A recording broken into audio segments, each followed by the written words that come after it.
അസ്സലാമു അലൈക്കും വറഹ്മത്തുള്ളാഹി വബറകാതുഹു. അൽഹംദുലില്ലാഹി റബ്ബിൽ ആലമീൻ. അല്ലാഹുമ്മ സ്വല്ലി അലാ മുഹമ്മദിൻ വഅലാ ആലിഹി വസഹ്ബിഹി അജ്മഈൻ. അമ്മാ ബഅദ്.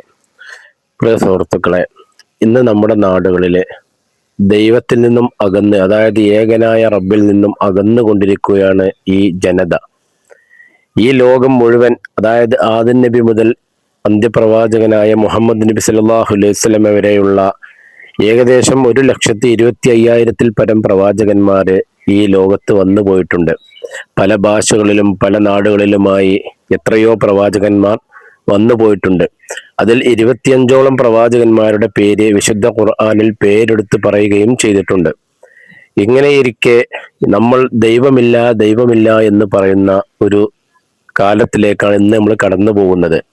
അതായത് നമ്മളെ മനഃപൂർവ്വം വഴിതെറ്റിക്കാൻ വേണ്ടി, അതായത് ദൈവത്തിൽ നിന്നും അകറ്റാൻ വേണ്ടി ഇന്ന് നമ്മുടെ സമൂഹ മാധ്യമങ്ങളിലായിക്കോട്ടെ ഒരുപാട് യൂട്യൂബ് ചാനലുകൾ ഇതിനു വേണ്ടി തന്നെ പ്രവർത്തിക്കുന്നുണ്ട്. അതായത് മനുഷ്യനെ ദൈവത്തിൽ നിന്നും അകറ്റാൻ വേണ്ടി ആരിഫ് ഹുസൈനെ പോലെയുള്ള, ജബ്ബാറിനെ പോലെയുള്ള ആളുകള്, ജാമിദ ഇങ്ങനെയുള്ള ആളുകളെല്ലാം മനുഷ്യനെ വഴിതെറ്റിക്കാൻ വേണ്ടി.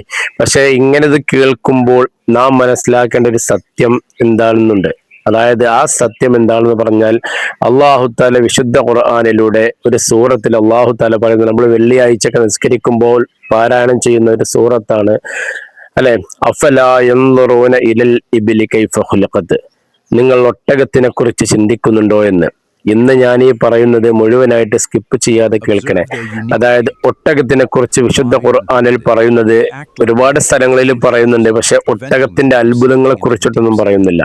വിശുദ്ധ ഖുർആനിൽ ഒട്ടകത്തിനെ കുറിച്ച് ചിന്തിക്കാനാണ് നമുക്ക് തന്നത്. അതായത് ഈ മനുഷ്യന് ഇന്ന് ചിന്തിച്ച് ഈ മനുഷ്യന് ഈ ലോകത്തിന്റെ പല മൂലകളിലും മുക്കുകളിലും ഇന്ന് ജനങ്ങളെ കണ്ടുപിടിക്കാത്തതായിട്ട് ഇനി ഒന്നുമില്ല. അത്രത്തോളം സൗകര്യങ്ങൾ അള്ളാഹു തആല നമുക്ക് ചെയ്തു വരികയാണ്. അതായത് ഓരോ കാലഘട്ടത്തിനനുസരിച്ച് മനുഷ്യന്മാരെ, അതായത് ഖുർആനിലൂടെ നയിച്ചു കൊണ്ടിരിക്കുകയാണ്. അതായത് ഓരോ ഗ്രന്ഥങ്ങൾ, ഇപ്പൊ ഒരു മുസ്ലിം ആകണമെങ്കിൽ ഇസ്ലാമിന്റെ 4 ഗ്രന്ഥങ്ങൾ, അതായത് 4 ഗ്രന്ഥങ്ങളും പഠിച്ചു കഴിഞ്ഞാലേ മുസ്ലിം ആകാൻ സാധിക്കുള്ളൂ. അതായത് തൗറാത്ത്, ഇഞ്ചിൽ, സബൂർ, ഖുർആന്, ഈ 4 ഗ്രന്ഥങ്ങളും നമ്മൾ മനസ്സിൽ ഉറപ്പിക്കണം. ഇതൊക്കെ അള്ളാഹുവിൽ നിന്നുള്ളതാണ് എന്ന് ഉറപ്പിച്ചാലേ നമുക്ക് എന്ത് ചെയ്യാൻ പറ്റുള്ളൂ, ഒരു മുസ്ലിം ആകാൻ പറ്റുള്ളൂ. കാരണം ഈമാൻ കാര്യങ്ങളിൽ 4-മത്തതാണ്. അപ്പോൾ ഗ്രന്ഥങ്ങളിലുള്ള വിശ്വാസം നിർബന്ധമായിട്ടും ഒരു മനുഷ്യന് വേണം. അപ്പോൾ പല ഗ്രന്ഥങ്ങളിൽ പല മതങ്ങളുണ്ടാവും. ഇവരെ ആചാരങ്ങളെയൊന്നും നമ്മൾ കളിയാക്കാൻ പാടില്ല. എല്ലാ മതങ്ങൾക്കും അവരുടേതായ ആചാരങ്ങളും എല്ലാം ഉണ്ട്. പക്ഷെ അതിന്റെ ഏറ്റവും അവസാനം ഇറങ്ങിയ പതിപ്പാണ് വിശുദ്ധ ഖുർആന്. അതായത് ഈ തൗറാത്തിലും സബൂറിലും പിന്നെ ഇഞ്ചീലിലും ഒന്നുമില്ലാത്ത കാര്യങ്ങളായിരിക്കും. അതായത് അതിലുള്ള എല്ലാ കാര്യങ്ങളും ഇതിൽ ഉൾപ്പെടുത്തിക്കൊണ്ട് അതിനുശേഷം വന്ന കാര്യങ്ങളാണ് വിശുദ്ധ ഖുർആനില്. ഒരു മനുഷ്യന് ഇത്രയേ മനസ്സിലാക്കേണ്ടതുള്ളൂ, ഈ 4 ഗ്രന്ഥം അനുസരിച്ച് ജീവിക്കണം. ഇതിൽ 4 ഗ്രന്ഥങ്ങളിലും സ്വർഗത്തിനെ കുറിച്ച് പരാമർശമുണ്ട്. ഇപ്പൊ ഇന്ന് നമ്മുടെ നാടുകളിൽ നമ്മളെ സഹോദരന്മാരായ പല ഹിന്ദുക്കൾക്കും അറിയാത്തൊരു കാര്യമാണ് എന്ത്, അവരുടെ അടിസ്ഥാന ഗ്രന്ഥം ഏതാണെന്ന് പോലും ഇന്ന് അറിയാത്തവരുണ്ട്. ഹിന്ദുക്കളിൽ 80% ആളുകളും നിങ്ങളുടെ ഗ്രന്ഥം എന്താണെന്ന് ചോദിച്ചാൽ ഭഗവത്ഗീത എന്നായിരിക്കും ഉത്തരം നൽകുക. പക്ഷെ അതല്ല അവരുടെ അടിസ്ഥാന ഗ്രന്ഥം. അവരുടെ അടിസ്ഥാന ഗ്രന്ഥം വേദങ്ങളാണ്. അറിയാത്തവർക്ക് വേണ്ടി പറയാണ്, അറിയുന്നവരുണ്ടെങ്കിൽ കമന്റ് ചെയ്യുകൊണ്ടും. അപ്പോ നമ്മൾ മനസ്സിലാക്കേണ്ടത്, ഈ ഗ്രന്ഥങ്ങൾ അനുസരിച്ച് ജീവിക്കുന്നവർ ഒരിക്കലും വഴിതെറ്റുകയില്ല. കാരണം നമുക്ക് ഒരു തല വരെ അള്ളാഹു തആല പറഞ്ഞു പഠിപ്പിച്ചതല്ല. അതിനുശേഷം വരുന്ന ഗ്രന്ഥം ഇറങ്ങുമ്പോൾ നമ്മൾ എന്ത് ചെയ്യണം, ആ ഗ്രന്ഥത്തിലുള്ളത് കൂടി അനുസരിക്കണം. ഇപ്പൊ ഖുർആനിൽ പല മദ്യം നിരോധിച്ചത് 3 ഘട്ടങ്ങളിലായിട്ടാണ്. അപ്പോ ആദ്യം എന്താ പറഞ്ഞത്, നിങ്ങൾ നിസ്കാരത്തിലേക്ക് വരുമ്പോൾ മദ്യപിച്ചു കൊണ്ട് വരരുത് എന്നാണ്. ലഹരി പിന്നെ ബാധിതരായിക്കൊണ്ട് നിസ്കാരത്തിലേക്ക് വരരുത്. അപ്പൊ അന്നത്തെ കാലത്ത് എന്തുണ്ടെന്ന് നമുക്ക് മനസ്സിലാക്കാം, ലഹരി ഉപയോഗിച്ചുകൊണ്ട് ആളുകൾ നിസ്കരിച്ചിരുന്നു എന്നുള്ളത് മനസ്സിലാക്കാം. പിന്നീട് അള്ളാഹു തആല അടുത്ത ആയത്തിലൂടെ അങ്ങനെ ചോദിക്കുകയാണ്, പിന്നെ അവസാനം അള്ളാഹു ചോദിക്കുകയാണ്, ഇനിയും നിങ്ങൾക്ക് ഇത് ഉപേക്ഷിക്കാനായില്ലയോ എന്നാണ് ചോദിക്കുന്നത്. അതായത് ആ സമയത്താണ് അന്നത്തെ കാലത്തെ സഹാബിമാര് മദ്യം, അതായത് മദ്യത്തിന്റെ പുഴയായിരുന്നു അവിടെയൊക്കെ. ഈ മദ്യങ്ങൾ കൊണ്ടുപോയിട്ട് പിന്നെ ഒഴുക്കി പൊട്ടിച്ചു കളയാണ്. മദ്യത്തിന്റെ കുപ്പികളെല്ലാം, വീഞ്ഞുകളെല്ലാം വലിച്ചെറിയുകയാണ്. ആ സമയത്ത് ഒരു സഹാബി പറഞ്ഞതായി കേൾക്കാം, പിന്നെ വൃക്ഷങ്ങളുടെ അടിയിൽ ഒഴിച്ചു കഴിഞ്ഞാല് ഈ വൃക്ഷങ്ങൾ നീ കായ്ച്ചു വന്നു കഴിഞ്ഞാൽ അത് കഴിക്കുന്നതിന് പ്രശ്നമുണ്ടോ എന്നൊക്കെ ചോദിച്ച കഥകളൊക്കെ നമുക്ക് കേൾക്കാം. അപ്പൊ അത്രത്തോളം മാരകമായ തെറ്റാണ് മദ്യം എന്ന്. അതായത് അള്ളാന്റെ കൽപ്പനയാണ് അല്ലെ, ഇത് നിരോധിച്ചൂടെ എന്നാ ചോദിക്കുന്നത്. ഇന്ന് നിങ്ങൾ ചിന്തിച്ചു നോക്കുക, നമുക്ക് എല്ലാ സ്വാതന്ത്ര്യവും ദൈവം തന്നിട്ടുണ്ട്. പക്ഷെ ഒരു മനുഷ്യനിൽ കവിഞ്ഞ, അതായത് ഒരു മനുഷ്യന്റെ സ്വർഗത്തിലേക്ക് പോകാനുള്ള എല്ലാ കാര്യങ്ങളും അള്ളാഹിന്റെ പ്രവാചകനും പഠിപ്പിച്ചു തന്നിട്ടുണ്ട്. ഇനി പുതിയതായിട്ടൊന്നും കൂട്ടേണ്ട ആവശ്യമില്ല. അതുപോലെ നരകത്തിനെ തൊട്ട് തടയുന്ന കാര്യങ്ങളും നമുക്ക് പഠിപ്പിച്ചു തന്നിട്ടുണ്ട്. അപ്പൊ ഇന്ന് നമുക്ക് ദൈവത്തിൽ വിശ്വാസമില്ല എന്ന് പറയുന്നവർക്ക് വേണ്ടിയിട്ടാണ് ഈ പറയുന്നത് ഒട്ടകത്തിനെ കുറിച്ച് ചിന്തിക്കാൻ. അള്ളാഹു തആല ചിന്തിക്കാനേ പറയുന്നുള്ളൂ. പിന്നീട് നമ്മൾ എന്ത് ചെയ്തു? ശാസ്ത്രം കണ്ടുപിടിക്കുകയാണ്. ഒട്ടകത്തിന്റെ ഓരോ അത്ഭുതങ്ങൾ ശാസ്ത്രീയമായി കണ്ടുപിടിക്കുകയാണ്. എത്രയോ നൂറ്റാണ്ടുകൾക്ക് ശേഷമാണ് ഈ ഒട്ടകത്തിനെ കുറിച്ച് കണ്ടുപിടിച്ചത്. ഇങ്ങനെയുള്ള ഇസ്ലാമിലെ ഓരോ കാര്യങ്ങൾ നിങ്ങൾക്ക് പരിശോധിച്ച് നോക്കിക്കഴിഞ്ഞാലും ഖുർആൻ നൽകിയ സൂചനയിൽ നിന്നുമാണ്. അതുപോലെ ഖുർആൻ പറയുന്നുണ്ട് ഒരു സ്ഥലത്ത്, നിങ്ങളുടെ കയ്യിന്റെ വിരലുകൾ നിങ്ങൾ ശ്രദ്ധിച്ചിട്ടുണ്ടോന്ന്. കയ്യിന്റെ തള്ളവിരൽ, അതായത് നമ്മൾ സീല് ചെയ്യുമ്പോൾ ഈ സ്റ്റാമ്പ് കണ്ടുപിടിക്കാനുള്ള കാരണം ഈ തമ്പ് വിരലിലുമുള്ള ഈ അടയാളങ്ങൾ കണ്ടില്ലേ, ഇത് ഓരോ മനുഷ്യനും പല രീതിയിലാണെന്ന് പറയുന്നത്. ബനാന ഖുർആനിൽ പറയുന്നുണ്ട്. അപ്പോ ഓരോ മനുഷ്യനും ഈ വിരലുകളുടെ രൂപത്തിൽ പോലും ഘടനയിൽ പോലും മാറ്റമുണ്ട് എന്ന് അള്ളാഹു വ്യക്തമാക്കുമ്പോൾ അന്നത്തെ കാലത്ത് അത് ആർക്കും അറിഞ്ഞിരുന്നില്ലല്ലോ. പിന്നീട് എത്രയോ കാലങ്ങൾക്ക് ശേഷമാണ് ഈ സത്യങ്ങളൊക്കെ തെളിഞ്ഞു വന്നത്. അതുപോലെ ഹൃദയം കൊണ്ട് ചിന്തിക്കുന്നില്ല എന്ന് ഇസ്ലാമിനെ മുസ്ലിങ്ങളെ കളിയാക്കാൻ വേണ്ടി ആളുകൾ ഉപയോഗിക്കുന്ന ഒരു കാര്യമാണ്. നിങ്ങൾ ഖുർആൻ പറയുന്നു ഹൃദയം കൊണ്ട് ചിന്തിക്കുന്നില്ലേ എന്ന്. അപ്പൊ ഈ ഹൃദയം കൊണ്ട് ചിന്തിക്കാൻ എല്ലാവരും ചോദിക്കും തലച്ചോറണ്ടല്ലേ ചിന്തിക്കേണ്ടത്. ഇന്ന് ശാസ്ത്രീയമായി പഠനം നടത്തുകയാണ്. ഹൃദയത്തിന് ചിന്തിക്കാൻ ഹൃദയത്തിനൊരു പങ്കുണ്ട് എന്നാണ് ഇന്ന് കണ്ടുപിടിച്ചത്. അപ്പൊ ഇനിയും അത് തെളിയാനുണ്ട്, കൂടുതൽ തെളിയാൻ. അതുപോലെ ഒരുപാട് കാര്യങ്ങൾ. അപ്പോ ഒട്ടകത്തിനെ കുറിച്ച് ഇന്ന് തെളിഞ്ഞു വന്ന കാര്യങ്ങൾ എന്താ? ഒട്ടകത്തിന് മരുഭൂമിയിൽ ജീവിക്കാനുള്ളത്, അതായത് ബിഗ് ബാങ്കിലൂടെയാണ് ലോകമുണ്ടായി എന്ന് വിശ്വസിക്കുന്ന വിഡ്ഢികളായ ജനങ്ങളോടാണ് പറയുന്നത്. അതായത് അറിവില്ലായ്മ കൊണ്ട് ഇങ്ങനെ വിശ്വസിക്കുന്നുണ്ടെങ്കിൽ ഈ ബിഗ് ബാങ് തിയറിക്ക് മുമ്പും ഈ ലോകമുണ്ട് എന്നത് നമ്മൾ മനസ്സിലാക്കണം. അല്ലെ? ബിഗ് ബാങ് തിയറി എന്ന് പറഞ്ഞത് പൊട്ടിത്തെറിക്കണമെങ്കിൽ ഇത് പൊട്ടിത്തെറിക്കാനുള്ളൊരു സാധനം വേണമല്ലോ. അല്ലെ? സയൻസ് എന്തിനെ കുറിച്ച് സംസാരിക്കുകയുള്ളൂ? അത് നമ്മൾ മനസ്സിലാക്കേണ്ടത്. സയൻസ് ഉള്ളതിനെ കുറിച്ച് സംസാരിക്കാനാണ് സയൻസ്. അല്ലെ? ഉള്ള കാര്യങ്ങളെ കുറിച്ച് സംസാരിക്കാനാണ് സയൻസ്. ഉദാഹരണത്തിന് പ്രപഞ്ചത്തിനെ കുറിച്ച് സംസാരിക്കാനേ സയൻസിനെ കൊണ്ട് സാധിക്കുള്ളൂ. കാരണം ഈ പ്രപഞ്ചം ഉണ്ടാക്കിയതാണ്. ഈ പ്രപഞ്ചത്തിന്റെ ഉള്ളിലുള്ള കാര്യങ്ങളെ സയൻസിനെ സംസാരിക്കാൻ പറ്റുള്ളൂ.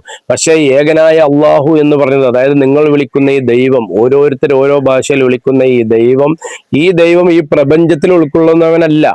ഈ പ്രപഞ്ചം മൊത്തവും, ഈ ലോകം മൊത്തം ഉൾപ്പെടെ, പ്രപഞ്ച കടലുകള്, ആകാശങ്ങൾ, 7 ആകാശം സൃഷ്ടിച്ചവന്, ഇങ്ങനെയുള്ള എല്ലാ മേഖലയിലും ഈ അള്ളാഹു റബ്ബ് എന്ന ആളുണ്ട്. അപ്പോ പ്രപഞ്ചത്തിന് അതീതനായ ഒരാളാണ് റബ്ബ്. അപ്പൊ നമുക്കൊക്കെ പ്രാർത്ഥിക്കാൻ ഒരാളോട് അധികാരം ഉണ്ടെങ്കിൽ അത് ഈ റബ്ബിനോട് മാത്രമല്ലേ പറ്റുള്ളൂ. നിങ്ങൾ ചിന്തിച്ചു നോക്കുകയാണ്. ഇപ്പൊ നമ്മളെ പ്രദേശമായ മണ്ണാർക്കാട് ഭാഗത്ത് നമുക്കൊരു ദൈവം, പിന്നെ തൊട്ടപ്പുറത്തെ പ്രദേശമായ പാലക്കാട്ടേക്ക് വേറൊരു ദൈവം, ഇങ്ങനെ ചിന്തിക്കുന്ന ആളുകളാണ് ഇന്ന് കൂടുതൽ. അല്ലെ? ഓരോ കല്ലുകളോട് പോയിട്ട് പ്രാർത്ഥിക്കുന്ന ആൾക്കാര്, ഓരോ നാട്ടിൽ മരണപ്പെട്ടു പോയ നല്ല വ്യക്തികളുടെ അടുക്കൽ പോയി പ്രാർത്ഥിക്കുന്ന ആളുകള്. ഇതൊന്നും ഒരിക്കലും ശാശ്വതമല്ല. അതായത് ഇപ്പൊ അമേരിക്കയിൽ നിന്ന് വന്ന ഒരാള് നമ്മളെ നാട്ടിലേക്ക് വന്നിട്ട് അദ്ദേഹം ഇസ്ലാം സ്വീകരിച്ചു കഴിഞ്ഞാല് അദ്ദേഹം അത്രയും കാലം അമേരിക്കയിൽ വിളിച്ച ദൈവം പിന്നെ ഇവിടെ വന്നാൽ കേരളത്തിലെ ദൈവമായി മാറുമോ? അപ്പോൾ ഒരിക്കലും ദൈവം ഒന്നേ ഉണ്ടാകാൻ പാടുള്ളൂ. അതെന്ത് വേണം? ഈ പ്രപഞ്ചത്തിനെ മുഴുവൻ ഉൾക്കൊള്ളുന്ന ആളായിരിക്കണം ദൈവം. അപ്പോഴേ ഇതിന് അള്ളാഹു എന്ന് പറയുള്ളൂ, ദൈവം എന്ന് പറയുള്ളൂ. അപ്പോൾ നമ്മൾ ചോദിക്കുമ്പോൾ തന്നെ ഇവിടെ ഉത്തരം കിട്ടുക എന്ന് പറഞ്ഞു കഴിഞ്ഞാൽ ഒരിക്കലും അത് അള്ളാഹ് തരൂല. കാരണം നമ്മളോട് പറഞ്ഞിട്ടില്ല, അള്ളാഹു പറഞ്ഞിട്ടില്ല. ഞങ്ങൾ ചോദിച്ചപ്പോൾ തന്നെ ഉത്തരം തരുന്നു അള്ളാഹ് നമ്മോട് പറഞ്ഞിട്ടില്ല. അള്ളാഹ് 3 തരത്തിലാണ് നമ്മളെ പ്രാർത്ഥനക്ക് ഉത്തരം തരിക എന്ന് പല ആളുകളും പറഞ്ഞു. ചൂരൽമലയിലൊക്കെ അപകടം ഉണ്ടായപ്പോൾ പല ആളുകളും പറഞ്ഞൊരു കാര്യം, ദൈവം ഉണ്ടെങ്കിൽ ദൈവം എന്തുകൊണ്ടാണ് ഇങ്ങനെയുള്ള. പക്ഷെ നമ്മൾ മനസ്സിലാക്കേണ്ടത്, ദൈവം നമ്മോട് പറഞ്ഞിട്ടില്ല, അള്ളാഹു നമ്മോട് പറഞ്ഞിട്ടില്ല. നിങ്ങളെ ഈ ഭൂമിയിലേക്ക് സുഖിക്കാൻ വേണ്ടിയിട്ടാണ് പറഞ്ഞയച്ചിട്ടെന്ന് റബ്ബ് പറഞ്ഞിട്ടില്ല. ഇങ്ങനെ പറഞ്ഞു കുറിച്ച് നമുക്ക് എന്ത് ചെയ്യാം? നമുക്ക് പറയാമായിരുന്നു, അല്ല പടച്ചോനെ ഇജ്ജല്ലേ ഞങ്ങളോട് ഇവിടെ ഭൂമി സുഖിക്കാനുള്ളതാണെന്ന് പറഞ്ഞിരിക്കണത്, എന്തുകൊണ്ടാണ് പിന്നെ ഞങ്ങൾക്ക് ഇവിടെ സുഖിക്കാൻ പറ്റാത്തതെന്ന് ചോദിക്കായിരുന്നു. പക്ഷെ റബ്ബ് പറഞ്ഞത് എന്താണ്? ഇവിടെ നിങ്ങൾക്ക് പരീക്ഷണങ്ങൾ തരും. എന്തിലൂടെ? നിങ്ങളുടെ കൃഷിനാശങ്ങളിലൂടെ. കൃഷികൾ ഞാൻ നശിപ്പിക്കും, നിങ്ങളെ സന്താനങ്ങളെ ഞാൻ മരിപ്പിച്ചു കളയും. ഇങ്ങനെയുള്ള ഒരുപാട് പരീക്ഷണങ്ങൾ നമ്മളെ ഭൂമിയിൽ നമുക്ക് തന്നുകൊണ്ടിരിക്കും, തരും തന്നെയാണ് റബ്ബ് പറഞ്ഞിരിക്കുന്നത്. ഒരു നബിമാരും സന്തോഷത്തോടെ ജീവിച്ചതായിട്ട് നമുക്ക് കാണാൻ സാധിക്കൂല. ഒരു സഹാബിമാരും സന്തോഷം എന്താണെന്ന് അറിഞ്ഞിട്ടില്ല. അതായത് പിന്നെ അത്യാവശ്യം സാമ്പത്തികം അള്ളാഹു കൊടുത്ത രണ്ട് പ്രവാചകന്മാരുടെ പ്രാർത്ഥന വിശുദ്ധ ഖുർആൻ പറയുന്നുണ്ട്. ദാവൂദ് നബി അലൈഹി സ്വലാമും സുലൈമാൻ നബി അലൈഹി സ്വലാമും ആയിരുന്നു അത്യാവശ്യം സമ്പാദ്യമുള്ള പ്രവാചകന്മാര്. ബാക്കിയുള്ളവരെല്ലാം പട്ടിണി കടന്നിട്ടും ദുരിതങ്ങൾ സഹിച്ചിട്ടുമാണ്. ഇന്ന് നമ്മുടെ നാട്ടിലെ പണ്ഡിതന്മാരൊക്കെ വലിയ മുന്തിയ കാറുകളിൽ സഞ്ചരിച്ചുകൊണ്ട് ഈ അസുഖമുള്ള ആളുകളെ കാണുമ്പോൾ ഞമ്മക്കൊക്കെ കുരുത്തക്കേട് തട്ടിയതാണെന്നും ഔലിയാക്കളെ കളിയാക്കിയത് കൊണ്ടാണ് ഇങ്ങനെ വന്ന് എന്നും ഒക്കെ പറയുന്ന പണ്ഡിതന്മാരുണ്ട്. പക്ഷെ നമ്മൾ മനസ്സിലാക്കേണ്ടത് ഇസ്ലാമായിട്ട് മുസ്ലിമായിട്ട് ജീവിക്കണമെങ്കിൽ നമ്മുടെ കയ്യിലൊരു പിന്നെ ചുവന്ന തീക്കട്ട പിടിച്ചു നിൽക്കുന്നതിന് തുല്യമായിരിക്കണം. അപ്പോഴേ നമ്മൾ മുസ്ലിം ആവുകയുള്ളൂ. അതായത് നാടുകളിൽ നമുക്ക് ജീവിക്കാൻ പറ്റാത്ത അവസ്ഥ വരണം. നമ്മളെ കുടുംബങ്ങളൊക്കെ നമ്മളെ എഴുതി തള്ളും. അതായത് എന്ത്, അള്ളാഹുവിനെ വിശ്വസിച്ചതിന്റെ പേരിൽ നമ്മളെ കുടുംബങ്ങളും നമ്മുടെ സുഹൃത്തുക്കളൊക്കെ നമ്മളെ എഴുതി തള്ളുന്ന ഒരു സംഭവം വരുന്ന സമയത്തെ നമ്മൾ മുസ്ലിം ആവുകയുള്ളൂ. കാരണം അതായത് ഇസ്ലാമായി ജീവിക്കണമെങ്കിൽ മറ്റുള്ളവരൊക്കെ നമ്മളെ വെറുത്തുകൊണ്ടിരിക്കും. കാരണം കാലം അങ്ങനെയാണ് സഞ്ചരിച്ചു കൊണ്ടിരിക്കുന്നത്. അതുകൊണ്ടാണ് അള്ളാഹിന്റെ പ്രവാചകൻ പറഞ്ഞൊരു തീക്കട്ട പിടിച്ചു നിൽക്കണ പോലെ നിങ്ങൾ അനുഭവപ്പെടും. ഇന്ന് നിങ്ങൾ ഫലസ്തീനിലേക്ക് നോക്കൂ, എത്രയോ ഔലിയാക്കൾ മരണപ്പെട്ട് കിടക്കുന്ന മണ്ണല്ലേ ഫലസ്തീന്. സൗദി അറേബ്യയിൽ നോക്കൂ, അവിടൊക്കെ എത്രയെല്ലാം പിന്നെ നല്ല നല്ല സ്വഹാബിമാരെ ഖബറുണ്ട്. അവിടൊക്കെ ആരെങ്കിലും പോയിട്ട് ജാറമുണ്ടാക്കുകയോ ഖബർ കെട്ടിപ്പൊക്കുകയോ എന്തെങ്കിലും ചെയ്തിട്ടുണ്ടോ? ഇല്ലല്ലോ. അപ്പൊ നമ്മുടെ നാട്ടിൽ ഇതൊരു ബിസിനസ്സാണ് എന്നാണ് നമ്മൾ മനസ്സിലാക്കേണ്ടത്. ഈ കിലോമീറ്റർ കണക്കിന് ജാറങ്ങൾ വരുന്നതും. അപ്പൊ ഞാനിപ്പോ ഈ സംസാരിക്കുന്നത് ആരെയും ദ്രോഹിക്കാനോ അങ്ങനെ എന്തെങ്കിലും ആരെങ്കിലും മനസ്സിൽ തട്ടിയിട്ടുണ്ടെങ്കിൽ ഞാൻ പിന്നെ ഹൃദയത്തിൽ തൊട്ടുകൊണ്ട് ക്ഷമ ചോദിക്കുകയാണ്. അതായത് നിങ്ങൾക്ക് വിവരമില്ലാത്തതിന്റെ പേരില്, റബ്ബിനെ കുറിച്ച് മനസ്സിലാകാത്തതിന്റെ പേരിൽ എന്നോട് നിങ്ങൾക്ക് ദേഷ്യം തോന്നുന്നുണ്ടെങ്കിൽ, കാരണം എനിക്ക് ഓരോരുത്തരോടും വന്ന് മാപ്പ് പറയാൻ പറ്റില്ല. അതുകൊണ്ട് ഏതെങ്കിലും ഒരു സഹോദരന് എന്റെ വാക്കുകൊണ്ട് എന്തെങ്കിലും ബുദ്ധിമുട്ട് തോന്നുന്നുണ്ടെങ്കിൽ ഞാൻ ക്ഷമ ചോദിക്കുകയാണ് നിങ്ങളോട്. അതായത് ഞാൻ ആരെയും കുറ്റപ്പെടുത്താനല്ല, അള്ളാഹു തആല ഖുർആനിലൂടെ പറഞ്ഞത്. കാരണം നമുക്ക് എന്തായാലും ഒരു അടിസ്ഥാനമാണ്. നമ്മളിപ്പോ ഒരു മിക്സി, ഒരു കടയിൽ പോയിട്ട് ഒരു മിക്സി വാങ്ങിക്കഴിഞ്ഞാൽ ഇത് എങ്ങനെയാണ് ഉപയോഗിക്കേണ്ടത് എന്ന് ആ മിക്സിയുടെ പിന്നെ ഒപ്പം തന്നെ നമുക്ക് അതിൻ്റെ ഒരു കുറിപ്പ് എഴുതിയിട്ടുണ്ടാവും. ഇതിൽ ഇത്ര കിലോ അരി ആട്ടാൻ പറ്റുള്ളൂ, ഇത്ര കിലോ ജ്യൂസ് അടിക്കാൻ പറ്റുള്ളൂ, ഇത്ര ലിറ്റർ അടിക്കാൻ പറ്റുള്ളൂ, ഇത് ഓൺ ചെയ്യേണ്ട സ്വിച്ച്, ഓഫ് ചെയ്യേണ്ട സ്വിച്ച്, ഇത് നിർമ്മിക്കാൻ ആവശ്യമായ സാമഗ്രികൾ, ഇതൊക്കെ ഒരു ലിസ്റ്റിൽ എഴുതിയിട്ട് നമുക്ക് തന്നിട്ടുണ്ടാവും. അപ്പൊ എല്ലാ കാര്യം അതുപോലെ മനുഷ്യന് തന്നതാണ് ഖുർആന്. അതായത് മനുഷ്യന് ജീവിക്കാനുള്ള വഴിയാണ് അള്ളാഹു തആല ഖുർആനിലൂടെ തന്നിട്ടുള്ളത്. ആ ഖുർആൻ അനുസരിച്ചിട്ടാണ് നമ്മൾ മനുഷ്യന്മാർ ജീവിക്കേണ്ടത്. നാളെ ഖബറിൽ ചോദിക്കുന്ന ചോദ്യങ്ങളും നിങ്ങൾ ചിന്തിച്ചു നോക്കുകയാണെങ്കിൽ, അതായത് മൻ ഇമാമുക്ക എന്ന് ചോദിക്കുമ്പോൾ നമ്മൾ ഷാഫി ഇമാമ് എന്നല്ല പറയാ, നമ്മൾ വിശുദ്ധ ഖുർആനാണ് നമ്മളെ ഇമാമ്. ഇപ്പൊ നമ്മൾ പള്ളിയിൽ നിസ്കരിക്കാൻ വേണ്ടി പോകുന്ന സമയത്ത് ഇമാമിനെ പിൻപറ്റിയാണ് നമ്മൾ നിസ്കരിക്കുക, അല്ലെ? മുമ്പിലെ ആള് എന്താണോ കാണിക്കുന്നത് ഇതനുസരിച്ചിട്ടാണ് നമ്മൾ നിസ്കരിക്കുക. അല്ലാതെ ബേക്കിൽ നിൽക്കുന്ന വേറൊരാൾ നിസ്കരിക്കുന്ന രൂപത്തിലല്ല നമ്മൾ നിസ്കരിക്കുക. ആ ഇമാം എന്താണോ കാണിക്കുന്നത്, കാരണം അതാണ് നമ്മളെ ഇമാമ്. അപ്പൊ നാളെ ഖബറിൽ മൗലൂദ് ചെല്ലാൻ പോയോ, മങ്കൂസ് മൗലൂദ് ചെല്ലിയോ, നബിദിനത്തിന് പങ്കെടുത്തോ, ഈ ചോദ്യങ്ങൾ ഒരിക്കലും അള്ളാഹു ചോദിക്കൂല. മനസ്സിലായോ? ഒരിക്കലും നമുക്ക് ഇതുകൊണ്ട് ഉപകാരമില്ല. കാരണം അള്ളാഹിന്റെ റസൂലാണ് നമുക്ക് പഠിപ്പിച്ചു തന്നിരിക്കുന്നത്. നിന്നെ സ്വർഗത്തിലേക്ക് എത്തിക്കാനുള്ള എല്ലാ കാര്യവും ഞാൻ പഠിപ്പിച്ചു തന്നിരിക്കുന്നു, നരകത്തിനെ തൊട്ട് തടയുന്ന എല്ലാ കാര്യവും ഞാൻ പഠിപ്പിച്ചു തന്നിരിക്കുന്നു. പിന്നെ എങ്ങനെയാണ് ഇനി നബിദിനാഘോഷിച്ചിട്ട് കൂലി കിട്ടുക? ഇനി നബിദിനാഘോഷിച്ചിട്ട് നമുക്ക് കൂലി കിട്ടുന്ന കൂട്ടിക്കോളും. അതായത് നമ്മളിപ്പോ ഈ ചെയ്യണ മജ്‌ലിസുൻ നൂറിനും നബിദിനത്തിനൊക്കെ കൂലി കിട്ടും, നിങ്ങൾ കൂട്ടിക്കോളും. ഇങ്ങനെ കിട്ടുന്നുണ്ടെങ്കിൽ നാളെ നമ്മളെ കയ്യിൽ അള്ളാഹു കിതാബ് തരുന്നൊരു സമയമുണ്ടല്ലോ, ഈ കിതാബ് തരുന്ന സമയത്ത് നാളെ അബൂബക്കർ സിദ്ദീഖ് ഉമർവാൻഹുക ചോദിക്കൂലേ, അല്ല പ്രവാചകനെ എന്തുകൊണ്ടാണ് ഇങ്ങനെ ഒരു പുണ്യം ഉള്ളത്, എന്തുകൊണ്ടാണ് ഞങ്ങളെ പ്രവാചകനെ ഞങ്ങളെ പഠിപ്പിക്കാമെന്ന് ചോദിക്കൂലേ? അല്ലെ? ഇത് കേരളത്തിലെ സമസ്തക്കാരെ കിതാബ് മാത്രം നല്ല കനം തൂങ്ങും. നിങ്ങൾ ചിന്തിച്ചു നോക്ക്, ഇങ്ങനെ സംഭവിക്കുമോ? അതായത് നാളെ മഹ്ശറിൽ നമ്മളെ കിതാബ് തുറന്നു നോക്കുമ്പോൾ കാണാം കുറേ മൗലൂദും സലാത്തും ദിക്റുകളും. ഇങ്ങനെ സംഭവിക്കുക. അതായത് അള്ളാഹിന്റെ റസൂൽ എന്താ പറഞ്ഞ്, ഖൈറുൻ നാസു ഖർനി, അതായത് ഏറ്റവും ഉത്തമമായ സമുദായം, സുമ്മല്ലദീന യലൂനക്കും സുമ്മല്ലദീന യലൂനക്കും, അതായത് ആദ്യം എന്റെ സമുദായത്തിൽപ്പെട്ടവര്, അതായത് അള്ളാഹിന്റെ റസൂലിന്റെ കാലഘട്ടത്തിൽ ജീവിച്ച ആൾക്കാരാണ് ഏറ്റവും ഉത്തമൻ. പിന്നെ സുമ്മല്ലദീന യലൂനക്കും, അതായത് പിന്നെ അതിനുശേഷം വന്ന സഹാബിമാര്, സുമ്മല്ലദീന യലൂനക്കും, പിന്നെ അതിനുശേഷം വന്ന ആളുകള്. ഈ മൂന്ന് വിഭാഗമാണ് ഏറ്റവും ഉത്തമന്മാരായ മനുഷ്യർ ബശരി എന്ന് അള്ളാഹുവിന്റെ പ്രവാചകൻ നമ്മെ പഠിപ്പിച്ചിട്ടുണ്ട്. നമ്മൾ എന്തുകൊണ്ടാണ് അബൂബക്കർ സിദ്ദീഖ് റളിയല്ലാഹുവിന്റെ കറാമത്തുകൾ പറയാത്ത, ഉമർ റളിയല്ലാഹുവിന്റെ കറാമത്തുകൾ പറയാത്ത, അലി റളിയല്ലാഹു കറാമത്തുകൾ പറയാത്ത, എന്തുകൊണ്ടാണ് ഇവരൊന്നും കറാമത്തുകൾ കാണിക്കാത്തത്? പിന്നെ എങ്ങനെയാണ് നമ്മുടെ നാടുകളിൽ ഈ കേരളത്തിൽ വെറും 100 വർഷങ്ങൾക്ക് ഇപ്പുറം ഇവിടെ ആദ്യമായി വന്ന പ്രസ്ഥാനം മുജാഹിദ് പ്രസ്ഥാനമാണെന്ന് എല്ലാവർക്കും അറിയാം അല്ലെ?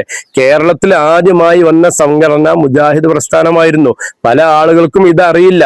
ഇവര് നമ്മെ പുത്തൻവാദികൾ എന്ന് പറയുമ്പോൾ ആരാണ് പുത്തൻവാദികൾ എന്ന് നമുക്ക് മനസ്സിലാക്കേണ്ടതുണ്ട്. അതായത് പുത്തൻവാദികൾ എന്ന് പറയുന്നത് ഇസ്ലാമിൽ പുതുതായി ഒരു കാര്യം കൂട്ടിച്ചേർക്കുന്നവർക്കാണ് പുത്തൻവാദികൾ എന്ന് പറയുക.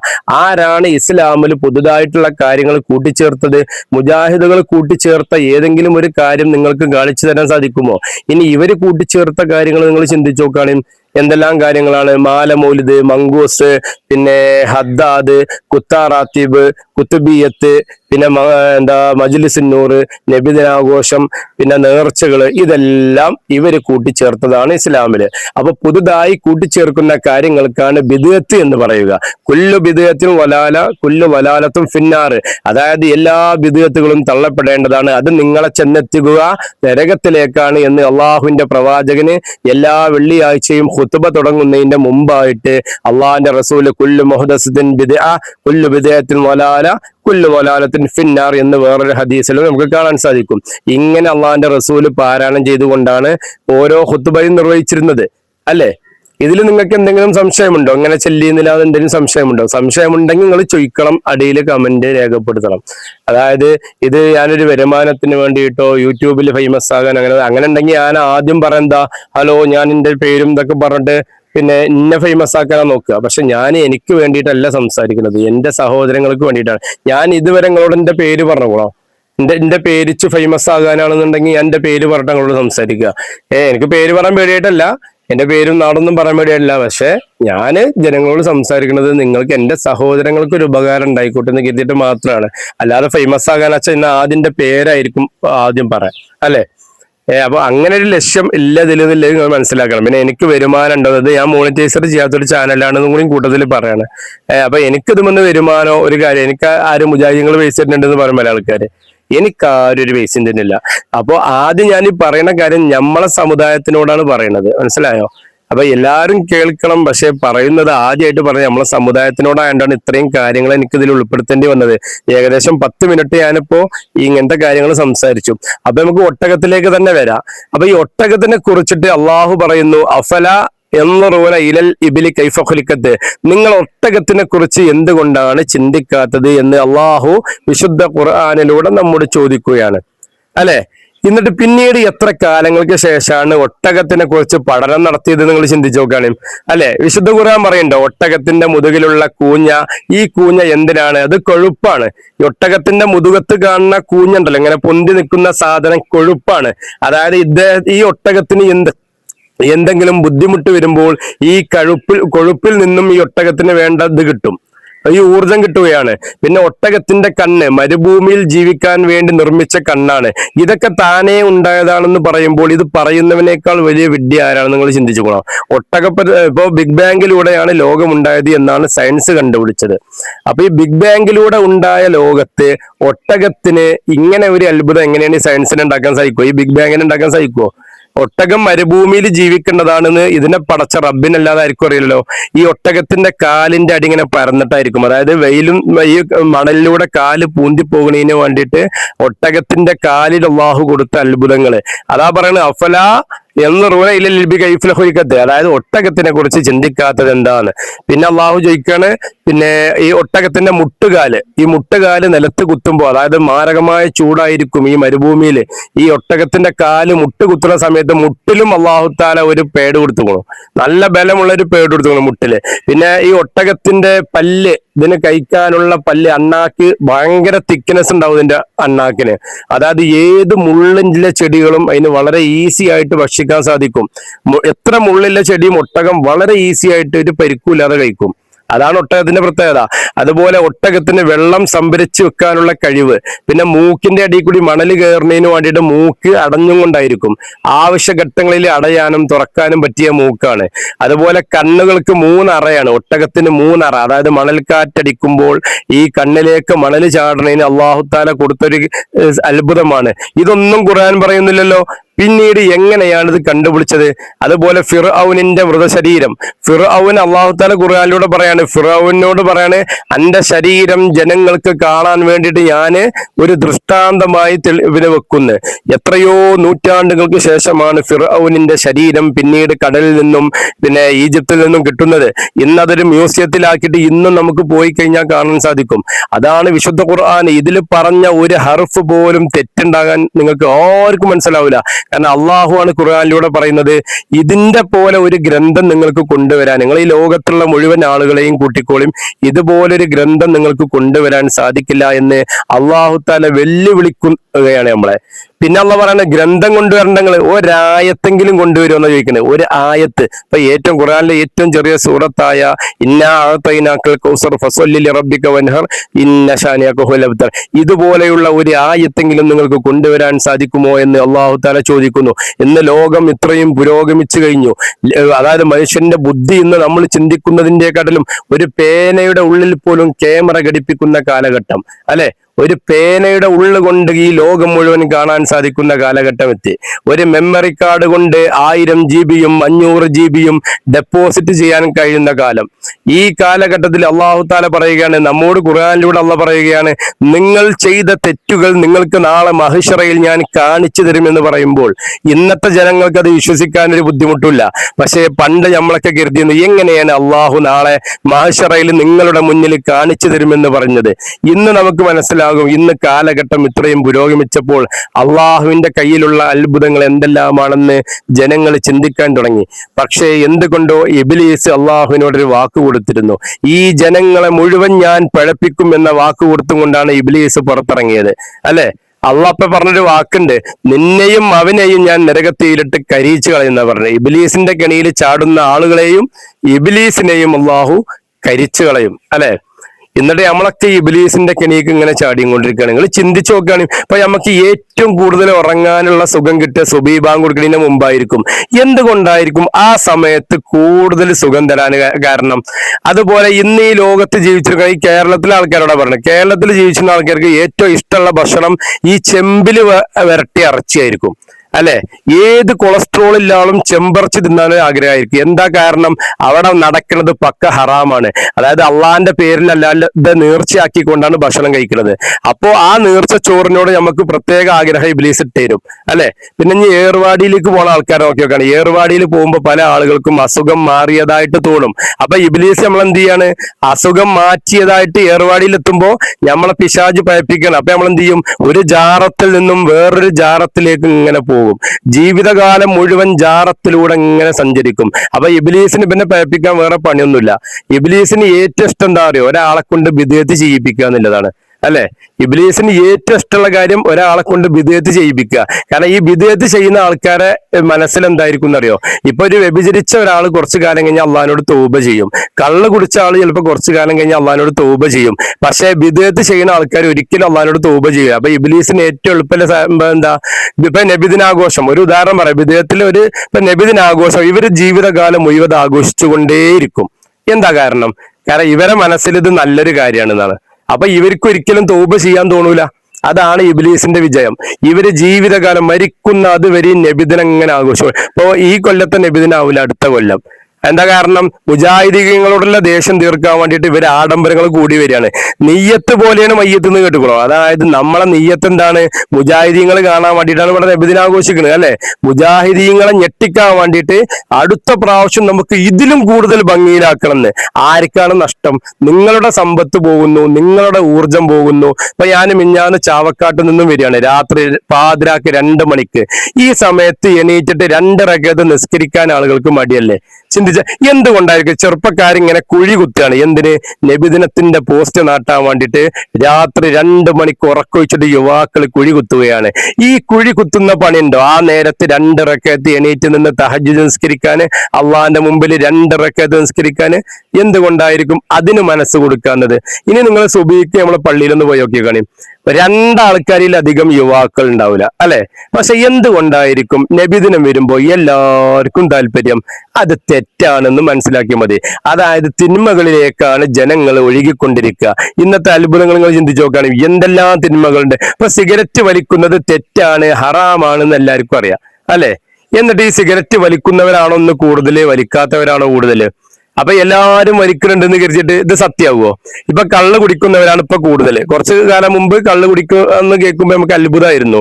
അള്ളാഹു കള്ള് കുടിക്കുന്ന ആളാണെന്ന് നമ്മൾ അത്ഭുതത്തോടുക്കനെ ചോദിച്ചിരുന്നത്. ഇന്ന് കള്ള് കുടിക്കാത്തവരെ കാണുമ്പോഴാണ് നമുക്ക് അത്ഭുതം. ഏത് കാലഘട്ടത്തിൽ ഇപ്പോൾ ഈ 6-ാം നൂറ്റാണ്ടിലെന്നാ പറയാം അല്ലെ? അപ്പൊ കള്ള് കുടിക്കുന്നത്, ഒരുപാട് ആൾക്കാർ കള്ള് കുടിക്കുന്നുണ്ടെന്ന് കരുതിയിട്ട് അതാണ് സത്യം എന്നാണോ മനസ്സിലാക്കേണ്ടത്? അതുപോലെ ഇന്ന് ഈ ലോകത്ത് 70% ആളുകള് അള്ളാഹു അല്ല ദൈവം എന്ന് വിശ്വസിക്കുന്ന ആൾക്കാരാണ് അല്ലെ? ഈസാ നബിയെ ദൈവമായി കാണുന്നവരാണ് ഇന്ന് ഈ ലോകത്ത് 70% ആളുകളും അല്ലെ? ഞാൻ പറയുന്നത് ശരിക്കും മനസ്സിലാക്കണം. അതായത് ഈസാ നബിയെ പടച്ചത് അള്ളാഹു ആണ്. ഈ ഈസാ നബിയാണ് ദൈവം എന്ന് വിശ്വസിക്കുന്ന ആളുകളാണ് ലോകത്ത് കൂടുതൽ എന്ന് പറയുമ്പോൾ ഒന്ന് ചിന്തിച്ചു നോക്കിയോക്കാണ്. അപ്പൊ ഈ ആളുകളുടെ എണ്ണം നോക്കിയിട്ടാണോ സത്യം മനസ്സിലാക്കേണ്ടത്? അല്ല. ഇപ്പൊ നമ്മളെ കേരളത്തിലെ സമസ്തക്കാരാണ് കൂടുതൽ എന്ന് പറയുന്നത് കൊണ്ട് അതാണോ സത്യം എന്ന് എങ്ങനെ നിങ്ങൾക്ക് മനസ്സിലായി? അപ്പൊ അവിടെയാണ് ഖുർആനെ മാനദണ്ഡമാക്കിക്കൊണ്ട് ജീവിക്കണം. ഖുർആനാണ് നമ്മൾ അടിസ്ഥാന ഗ്രന്ഥം. ഇപ്പൊ ഒരു പഞ്ചായത്തിന്ന് ഇപ്പൊ ഒരു ദിവസം ഞാൻ അങ്ങനെ പോകുമ്പോ ഒരു വയസ്സായ വൃദ്ധയുടെ അടുക്കിലേക്ക് ആ നാട്ടിലെ എന്താ കുറെ പഞ്ചായത്തിന്നും തഹസീൽദാരൊക്കെ വന്നുകൂടും.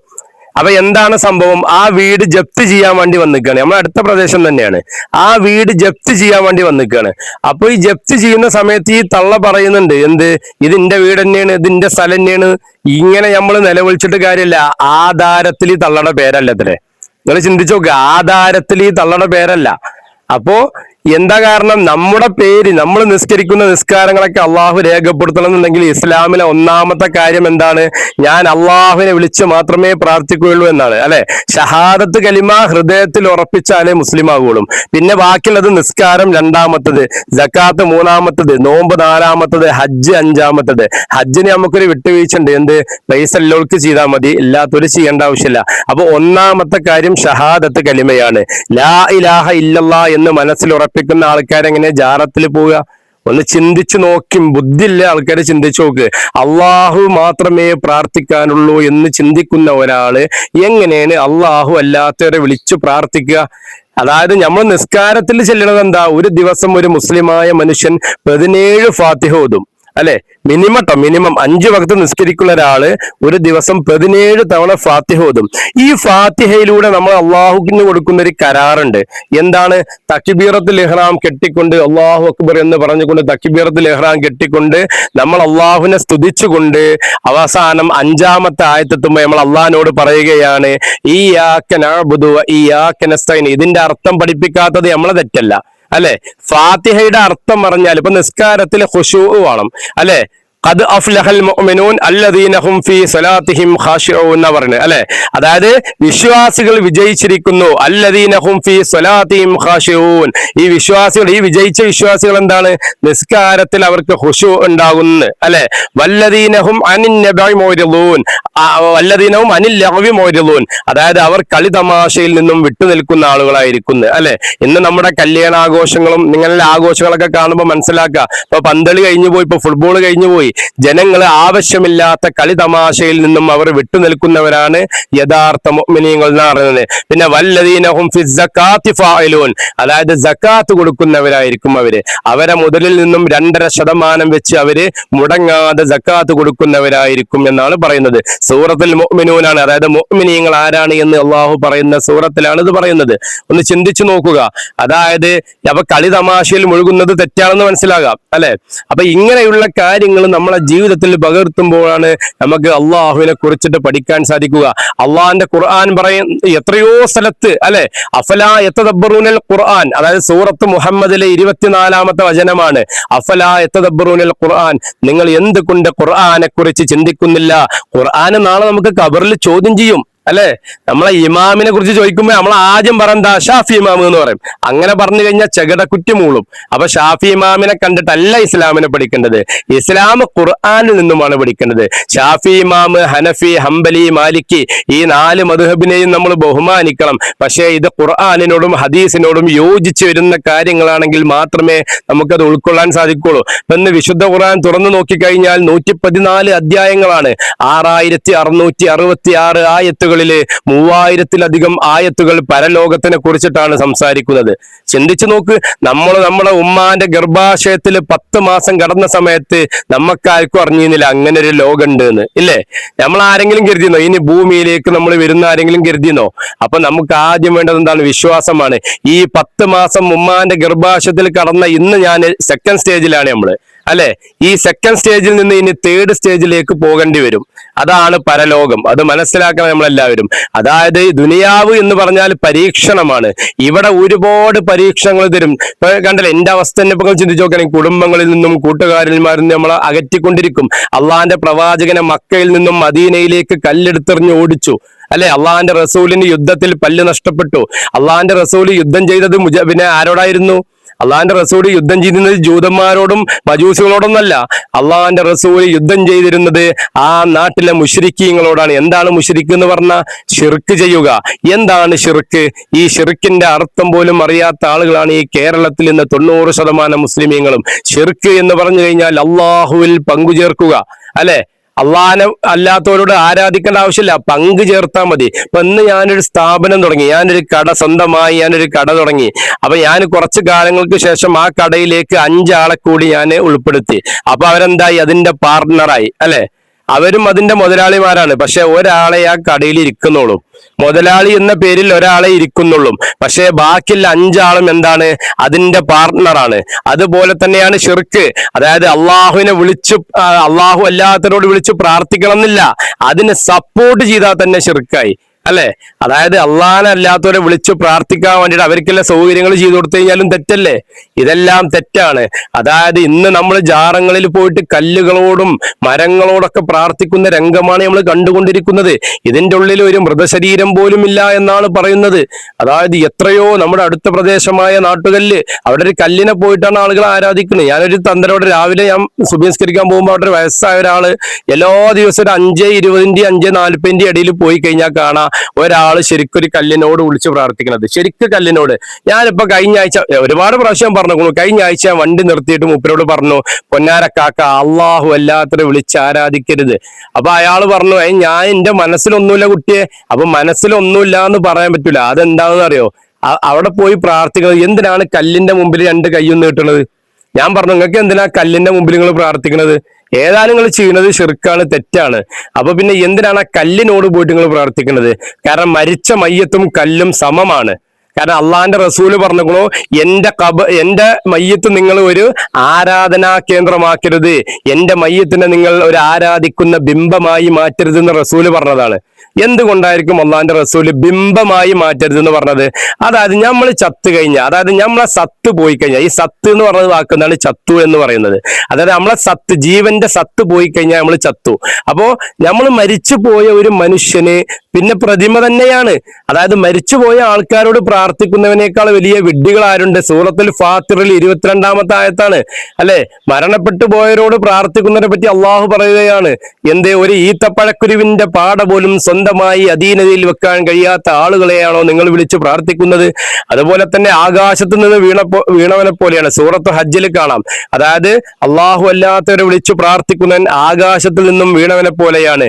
അവനെ കാറ്റ് വഹിച്ചു കൊണ്ടുപോയി ഏതോ ഒരു കാട്ടിൽ കൊണ്ടുപോയി തള്ളിയതുപോലെയാണ് അള്ളാഹു അല്ലാത്തവരെ വിളിച്ച് പ്രാർത്ഥിക്കുന്നവന്. ഇനി അവസാനം ഇവരോട് നാളെ മഹ്ശറിൽ അള്ളാഹ് ചോദിക്കുകയാണ്, നിങ്ങളെ വിളിച്ച് പ്രാർത്ഥിച്ചുന്നവരെ എങ്ങോട്ട് വരുമെന്ന് പറഞ്ഞിട്ട് ഔലിയാക്കളെ കാട്ടിത്തരാണ് നമുക്ക്. എന്നിട്ട് ഈ ഔലിയാക്കളെ മുൻനിർത്തിക്കൊണ്ട് അള്ളാഹു നമ്മോട് ചോദിക്കുന്ന ഒരു ചോദ്യമുണ്ട് നാളെ മഹ്ശറില്. എന്നിട്ട് ഔലിയാക്കളോട് അള്ളാഹ് ചോദിക്കുകയാണ്, ഇവര് നിങ്ങളെ വിളിച്ച് പ്രാർത്ഥിക്കുന്നത് നിങ്ങൾ കണ്ടിരുന്നോ എന്ന് ചോദിക്കുകയാണ്. അപ്പൊ അവര് പറയണേ, ഞാൻ കണ്ടിട്ടില്ല അള്ളാഹ് അല്ലെ. ഇന്ന് സി എം മടവൂരിനെ വിളിച്ചിട്ട് സി എം മടവൂരാണ് അള്ളാഹു എന്ന് പറഞ്ഞ് നടക്കുന്ന ആളുകളാണ്. ചിന്തിച്ചോക്ക്. ഇപ്പൊ ഏർവാടിയിൽ പോയി നോക്കിക്കഴിഞ്ഞാൽ അറിയാം, ഏർവാടിയിൽ 10-40 ഖബറാണ്, ശുഹദാക്കളെ ഖബർ എന്ന് പറഞ്ഞിട്ട്. ഇതിന്റെ ചരിത്രം പരിശോധിക്കുക കഴിഞ്ഞാല്, അതായത് മദീനയിൽ നിന്നും ഒരു സംഘം വന്നുത്രേ. അതായത് ഈ ഇബ്രാഹിം ബാദുഷാ എന്ന് പറഞ്ഞ ഒരാളെ പിന്നാലെ അയാളെ ഡോക്ടർ ഹക്കീം എന്ന അയാളെ പേര്, ഇയാളെ ഡോക്ടറാണ് ഹക്കീം ഡോക്ടർ. ഈ ഹക്കീം ഡോക്ടർ അനുയായികൾ പിന്നെ കൂടുതലുള്ളത്.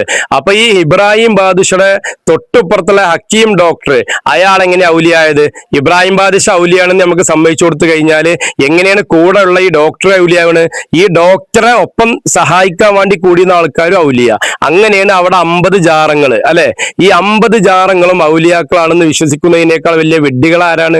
നിങ്ങൾക്ക് ഓർമ്മയുണ്ടോ? 2001 ആഗസ്റ്റ് 6-ാം തീയതി, ഞാനൊക്കെ കുട്ടി, 10 വയസ്സാ പ്രായം.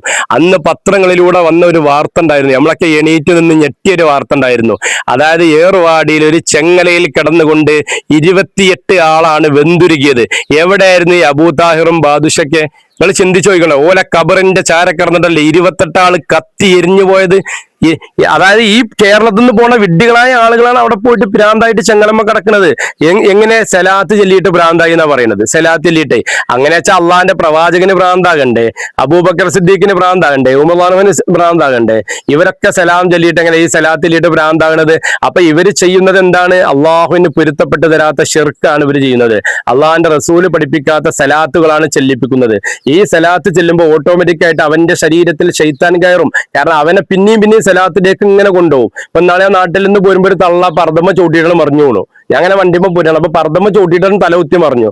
അപ്പൊ ഞാൻ ചെന്ന് എന്താ അമ്മ പറ്റിയോ ചോദിച്ചു, എന്തെങ്കിലും പറ്റിയോ ചോദിച്ചു. ഇല്ല പൊന്നാരമനെ, നിസ്കരിച്ചാതെ ഈ സലാത്തിന് പോണ് പറഞ്ഞു. ആ തള്ള എന്നോട് പറഞ്ഞ കാര്യം കേട്ടോ, നിസ്കരിച്ചാതെയാണ് ഇതിന് പോണെന്ന്. അപ്പൊ താത്താക്ക് മനസ്സിലായി. എന്ത് താത്ത കരുതിക്കണം എന്താ, നിസ്കാരത്തിന്റെ കാട്ടിലും വലിയ കൂലില്ലൊരു കാര്യത്തിന് ഞാൻ പോണെന്നാണ് കരുതുന്നത്. എന്നിട്ട് കയ്യിലൊരു 20 റുപ്യന്റെ നോട്ടും പിടിച്ചുകൊള്ളു. ഇതെന്തിനാണ് ചോദിച്ചു. അത് അവിടെ പെട്ടിയിടാനാണ് പറഞ്ഞു. അപ്പൊ ഞാൻ ചോദിച്ചു, ഈ നീർച്ച എന്ന് പറഞ്ഞ സംഭവം അള്ളാഹുവിന് മാത്രം അവകാശപ്പെട്ടതല്ലേ എന്ന് ചോദിച്ചു. കുട്ടി അയച്ചതൊന്നും അറിയില്ല, എല്ലാരും പോകുമ്പോ ഞാനും പോകണം. അപ്പൊ ഇതല്ല നമ്മൾ പഠിക്കണം. നമ്മളെ ഇസ്ലാമിനെ കുറിച്ച് നമ്മൾ പഠിച്ചിട്ടില്ലെങ്കിൽ പിന്നെ ആരാ പഠിപ്പിച്ചു തരാ? ഒരു അന്യ മതസ്ഥന് വന്നിട്ട് നമ്മൾ ചോദിക്കുകയാണ്, നിങ്ങളെ ഖുർആനിൽ ഫാത്തിഹയുടെ അർത്ഥം എന്താ ചോദിച്ചാൽ നിങ്ങൾ എന്താ പറഞ്ഞു കൊടുക്കുക? അപ്പൊ ഞമ്മക്ക് ആദ്യം നമ്മൾ പഠിക്കണം. അതായത് നേർച്ചയെ കുറിച്ചിട്ട് അള്ളാഹു വിശുദ്ധ ഖുർആനിലൂടെ പറയാണ്, അള്ളാഹുവിനെ അല്ലാതെ അറുക്കരുത് എന്ന്. ഇപ്പൊ ഏറ്റവും ചെറിയ അധ്യായമാണ് ഇന്നാഅതൈനാകൽ കൗസർ, സൂറത്തുൽ കൗസർ. അതിൽ കണ്ടോ, ഇന്നാഅതൈനാകൽ കൗസർ ഫസ്വല്ലി ലറബ്ബിക വൻഹർ. നിങ്ങളുടെ നിസ്കാരങ്ങളും നിങ്ങളുടെ അറിവുകളും അള്ളാഹുവിന്റെ പ്രീതിക്ക് വേണ്ടിയായിരിക്കണം എന്ന്.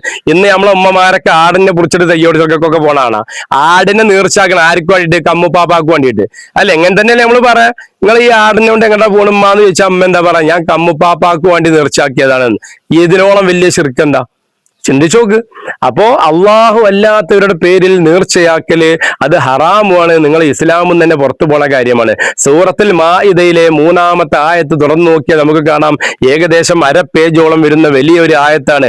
ഹുർരിമത്ത് അലൈക്കുമുൽ മൈത്തതു വദ്ദമു വൽ ഖൻസീറു എന്ന് പറഞ്ഞുകൊണ്ട് അള്ളാഹു ഫി ഗൈരില്ലാഹി എന്ന് അവിടെ പറയുന്നുണ്ട്. അതായത് അള്ളാഹു അല്ലാത്തതിന്റെ പേരിൽ അറുക്കപ്പെട്ടതും നിങ്ങൾക്ക് നിഷിദ്ധം തന്നെയാണ്.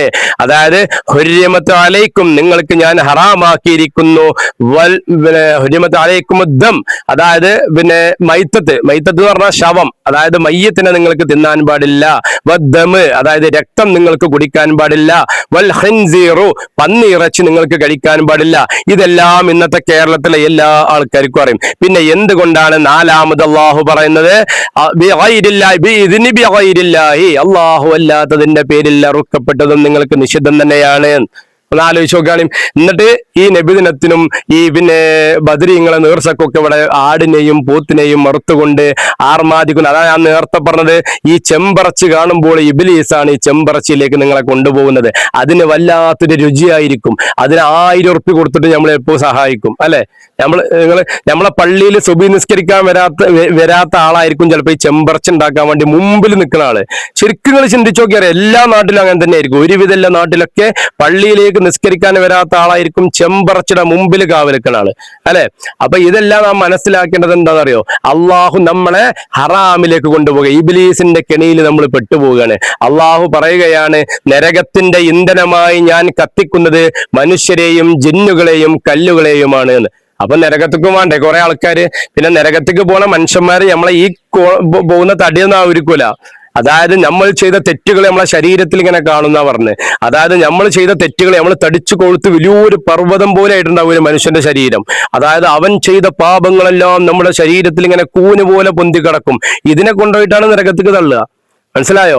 എന്നിട്ട് അവസാനം നരകം പറയുകയാണ് എന്റെ വയറ് നിറഞ്ഞില്ല അല്ലാന്ന്. നരകത്തിനോട് അള്ള ചോദിക്കണം, നരകമേ നിന്റെ വയറ് നിറഞ്ഞോന്ന്. അപ്പൊ നരകം പറയുകയാണ് ഇല്ല റബ്ബേ എന്റെ വയറ് നിറഞ്ഞിട്ടില്ല എന്ന്. അപ്പൊ ഈ നരകം സൃഷ്ടിച്ച അള്ളാഹു ഈ ഇബ്ലീസിന്റെ കെണിയിൽ നമ്മളെ വീഴ്ത്തുമ്പോൾ ആ അള്ളാഹു നമുക്ക് ബുദ്ധി തന്നത് ചിന്തിക്കാനാണ്. വിശുദ്ധ ഖുർആനിലൂടെ നാം റബ്ബിനെ മനസ്സിലാക്കുമ്പോഴേ ഖുർആനാണ് നമ്മുടെ അടിസ്ഥാനം. ഈ കഴിഞ്ഞ ആഴ്ച ജിഫ്രി മുത്തുക്കോയ തങ്ങൾ പറഞ്ഞൊരു കാര്യം ഇന്ന് സമൂഹ മാധ്യമങ്ങളിൽ വൈറലാണ്. എന്താണ് ആ വീഡിയോ ക്ലിപ്പ് ആണെങ്കിൽ അതിന്റെ മുകളിൽ ചേർക്കാം. എന്താണ് അയാൾ പറഞ്ഞത്? ഖുർആനും ഹദീസും പിടിച്ചു പോയി കഴിഞ്ഞാൽ ഗൂഗിൾ മാപ്പ് നോക്കി പോയ പോലെ നിങ്ങൾ പൊട്ടക്കിണറ്റിൽ പോയി ചാടുമെന്ന് ഒരു ഇസ്ലാമിക പണ്ഡിതൻ, ഒരു ഇസ്ലാമിന്റെ സംസ്ഥാന പ്രസിഡന്റ് പറയുന്ന വാക്കാണ്.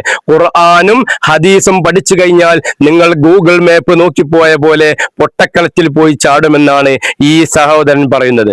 ചിന്തിച്ചു നോക്കൂ ഉമ്മത്തെ, നിങ്ങളെ ഖുർആനിൽ നിന്നും അകറ്റുകയാണ് ചെയ്യുന്നത്. ഖുർആനിൽ നിന്നും നിങ്ങളെ അകറ്റിക്കൊണ്ട് മാരകമായ നരകക്കുണ്ടിലേക്ക് പിടിച്ചു കൊണ്ടുപോവുകയാണ്. ഈ പണ്ഡിതന്മാരെ കുറിച്ചാണ് അള്ളാഹു പറഞ്ഞത്, യാ അയ്യുഹല്ലദീന ആമനു ഇന്ന കസീറൻ മിനൽ അഖ്ബാരി വർ-റുഹ്ബാനി യഅകുലൂന അംവാലൻ നാസ് ബിൽ ബാത്തിൽ വയസുദ്ദൂന അൻ സബീലില്ലാഹ്. അതായത് വിശ്വസിച്ചവരെ, മതപണ്ഡിതന്മാരിലും പുരോഹിതന്മാരിലും ഏറെ പേരും നിങ്ങളുടെ ധനം അവിഹിതമായി ഭക്ഷിക്കുകയാണ്.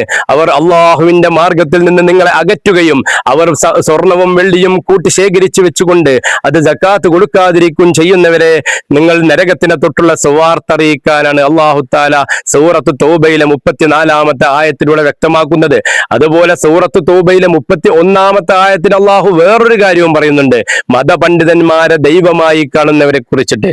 അതായത് നമ്മുടെ മതപണ്ഡിതന്മാരെ ദൈവമായിട്ട് നമ്മൾ സങ്കല്പിക്കരുത്. അതായത് നമ്മുടെ പണ്ഡിതന്മാർക്ക് ഒരു കഴിവില്ല, അവരൊക്കെ മനുഷ്യന്മാരാണ്, അവര് കിതാബ് പഠിച്ചു എന്നൊരു കാര്യം മാത്രമാണ്.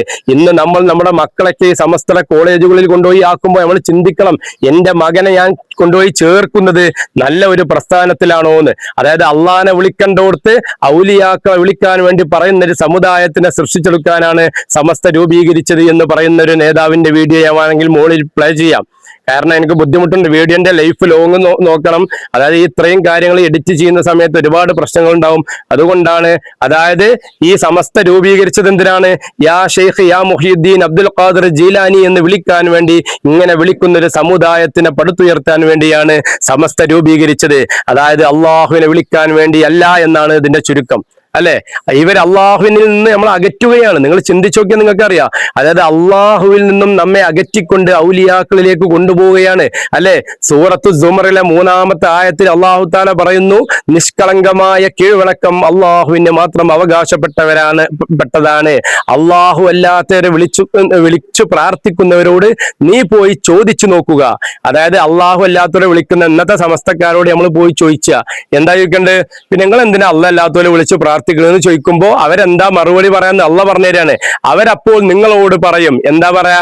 ഞങ്ങൾ അള്ളാഹുവിലേക്ക് അടുപ്പിക്കാൻ വേണ്ടി മാത്രമാണ് അവരെ വണങ്ങുന്നത് എന്ന്. ഇത് ഖുർആനില്ലേ? നിങ്ങൾ ഉസ്താദ്മാരോട് പോയി ചോദിച്ചു നോക്കിയും. സൂറത്ത് സുമറിലെ 3-ാമത്തെ ആയത്ത് ഇങ്ങനെ തന്നെയല്ലേ? നിങ്ങൾ പോയി ചോദിച്ചു നോക്കിയും. എന്നിട്ട് അള്ളാഹ് പറയാണ്, അവിടെ അവസാനിപ്പിക്കുന്നില്ല, എന്നിട്ട് അള്ളാഹ് പറയാണ്, ഈ നുണയനെയും ചതിയനെയും ഞാൻ വെറുതെ വിടില്ല എന്ന്. അല്ലെ? അപ്പൊ അവര് പറയുന്നത് നുണയാണെന്ന്. അള്ളാഹ് അല്ലാത്തവരെ വിളിച്ചിട്ട് പ്രാർത്ഥിക്കണില്ല എന്ന് പറയണല്ലോ, നുണയാണെന്ന് പോലും അള്ളാഹ് നമുക്ക് കാട്ടിത്തരുന്നുണ്ട്. എന്നിട്ട് ഈ ഖുർആനിൽ നിന്ന് നമ്മൾ അകറ്റിയിട്ട് എങ്ങോട്ട് കൊണ്ടുപോവുകയാണ്? ഈ ഔലിയാക്കളെ, ഈ ജാറങ്ങളിലേക്ക്. ഇസ്ലാമിൽ പണം കൊടുത്തിട്ടുള്ള ഒരു ആരാധന ഉണ്ടോ? നിങ്ങൾ ചിന്തിക്കും, പണം കൊടുത്തുകൊണ്ട് ഒരു ആരാധന ഉണ്ടോ? 5 രൂപയുടെ കോഴിമുട്ടക്ക് 10 ലക്ഷത്തിന് ലേലം ചെയ്യുന്ന ഒരു സംവിധാനം ഇസ്ലാം പഠിപ്പിച്ചിട്ടുണ്ടോ? അതായത് കച്ചവടത്തിൽ ലാഭം എടുക്കുന്നതിന് ഒരു പരിധി ഉണ്ട്. അല്ലെ? 5 രൂപയുടെ കോഴിമുട്ട 10 ലക്ഷത്തിന് വാങ്ങിയ ഒരാളുണ്ട്. ഇല്ലേ? നിങ്ങളൊക്കെ സമൂഹ മാധ്യമങ്ങളിലൂടെ വായിച്ചുകൊള്ളു. അല്ലെ? ഇങ്ങനെയാണോ? ഇന്ന് ഞാൻ ഒരുപാട് MA യൂസുഫ് അലി എന്ന വ്യക്തിയെ ഞാൻ ഒരുപാട് ബഹുമാനിക്കുകയും സ്നേഹിക്കുകയും ചെയ്യുന്ന ഒരു വ്യക്തിയാണ്.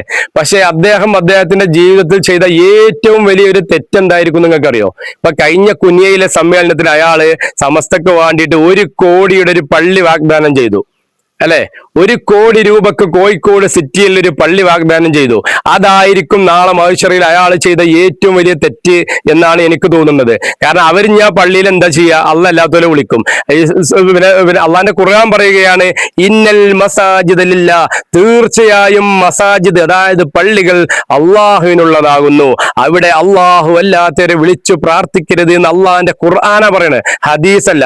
എന്നിട്ട് നമ്മൾ എന്താ ചെയ്യണത്? പള്ളിയുടെ ഉള്ളിൽ പോയിട്ടാണ് ഇലാ ഹദറത്ത് കമ്മുപ്പാപ്പ, ഇലാ ഹദറത്ത് തായിപ്പാപ്പ, ഇലാ ഹദറത്ത് അർക്കർക്കോടി പാപ്പ, ഇങ്ങനെ പേര് വിളിച്ചുകൊണ്ട് ഹദറത്ത് ഉൾപ്പെടുത്തിക്കൊണ്ട് അള്ളാഹുവിന്റെ പള്ളിയിൽ വെച്ച് പ്രാർത്ഥിക്കുന്നവനേക്കാൾ വഴിപിഴച്ചവനാരുണ്ട്? അല്ലെ? അള്ളാഹിന്റെ പള്ളിയിൽ ഔലിയാക്കളെ പോയി വിളിക്കാണ്, എന്നിട്ട് സലാത്തില്ല, ഫാത്തിഹ ഇല്ല. ഈ ഫാത്തിഹ ചൊല്ലി നമുക്ക് കൂലി കിട്ടുന്നില്ലത് എല്ലാവർക്കും അറിയാം. അതായത് ഉമ്മുൽ ഖുർആനാണ് സൂറത്തുൽ ഫാത്തിഹ, ഖുർആന്റെ ഉമ്മയാണ്. ഈ ഫാത്തിഹ ചൊല്ലി കഴിഞ്ഞാൽ നമുക്ക് കൂലി ഉണ്ട് എന്നുള്ളത് എല്ലാവർക്കും അറിയാം. പക്ഷെ അവിടെ ഇലാഹദത്തി വിളിച്ചാലോ ആ കൂലി പോയി, അത് ശിക്ഷയായി. അല്ലെ? ഇന്ന് നമ്മളൊക്കെ ഇപ്പൊ നമ്മളെ വാപ്പ മരണപ്പെട്ട് കഴിഞ്ഞാൽ നമ്മൾ ആൾക്കാർക്ക് ഭക്ഷണം കൊടുക്കല് പുണ്യാണ്. അല്ലെ? ഭക്ഷണം കൊടുക്കല് പുണ്യാണ്. പക്ഷെ അവിടെ നമ്മൾ എന്ത് ചെയ്യാണ്? നമ്മളെ കൊണ്ട് ഇബ്ലീസ് അവിടെ മൗലൂദ് ലഭിച്ചാണ്.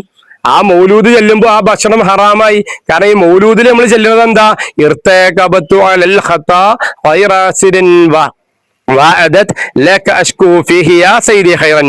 കാരണം ഇവിടെ നമ്മൾ അള്ളാഹിന്റെ റസൂലിനെ ഡയറക്റ്റ് വിളിച്ചിട്ട് പ്രാർത്ഥിക്കുകയാണ്. അപ്പൊ എന്തായി? ആ ഭക്ഷണം ഹറാമായി, ആ പരിപാടി ഹറാമായി. അവൻ ചെലവാക്കിയ പൈസക്ക് അവന് നഷ്ടം, ആ കഴിച്ച ഭക്ഷണം ആ കൂടിയ ആൾക്കാർക്കും നഷ്ടം. അത്രേ ഉള്ളൂ. അരമണിക്കൂർ കഴിഞ്ഞാൽ അതൊക്കെ ക്ലോസറ്റ് പോകേണ്ട സാധനമാണെന്ന് മനസ്സിലാക്കുക. പക്ഷെ ഇതിന്റെ പേരിൽ നാളെ മഹ്ശറിൽ നമ്മൾ ഒരുപാട് അനുഭവിക്കേണ്ടി വരും. അതുകൊണ്ടാണ് ഞാൻ ഈ പറയുന്നത്. മനസ്സിലായോ? ഇസ്ലാം എന്ന് പറഞ്ഞാൽ എന്താണെങ്കിലും മിനിമം ഒന്ന് പഠിക്കാൻ നോക്കുക. ഖുർആൻ പഠിച്ചാൽ മതി, എല്ലാ പ്രശ്നവും തീരും. പല ആളുകളൊന്നും പറയും ഖുർആൻ പഠിച്ചു കഴിഞ്ഞാൽ ചേകന്നൂർ മൗലവിയെ പോലെ ആകുന്നു.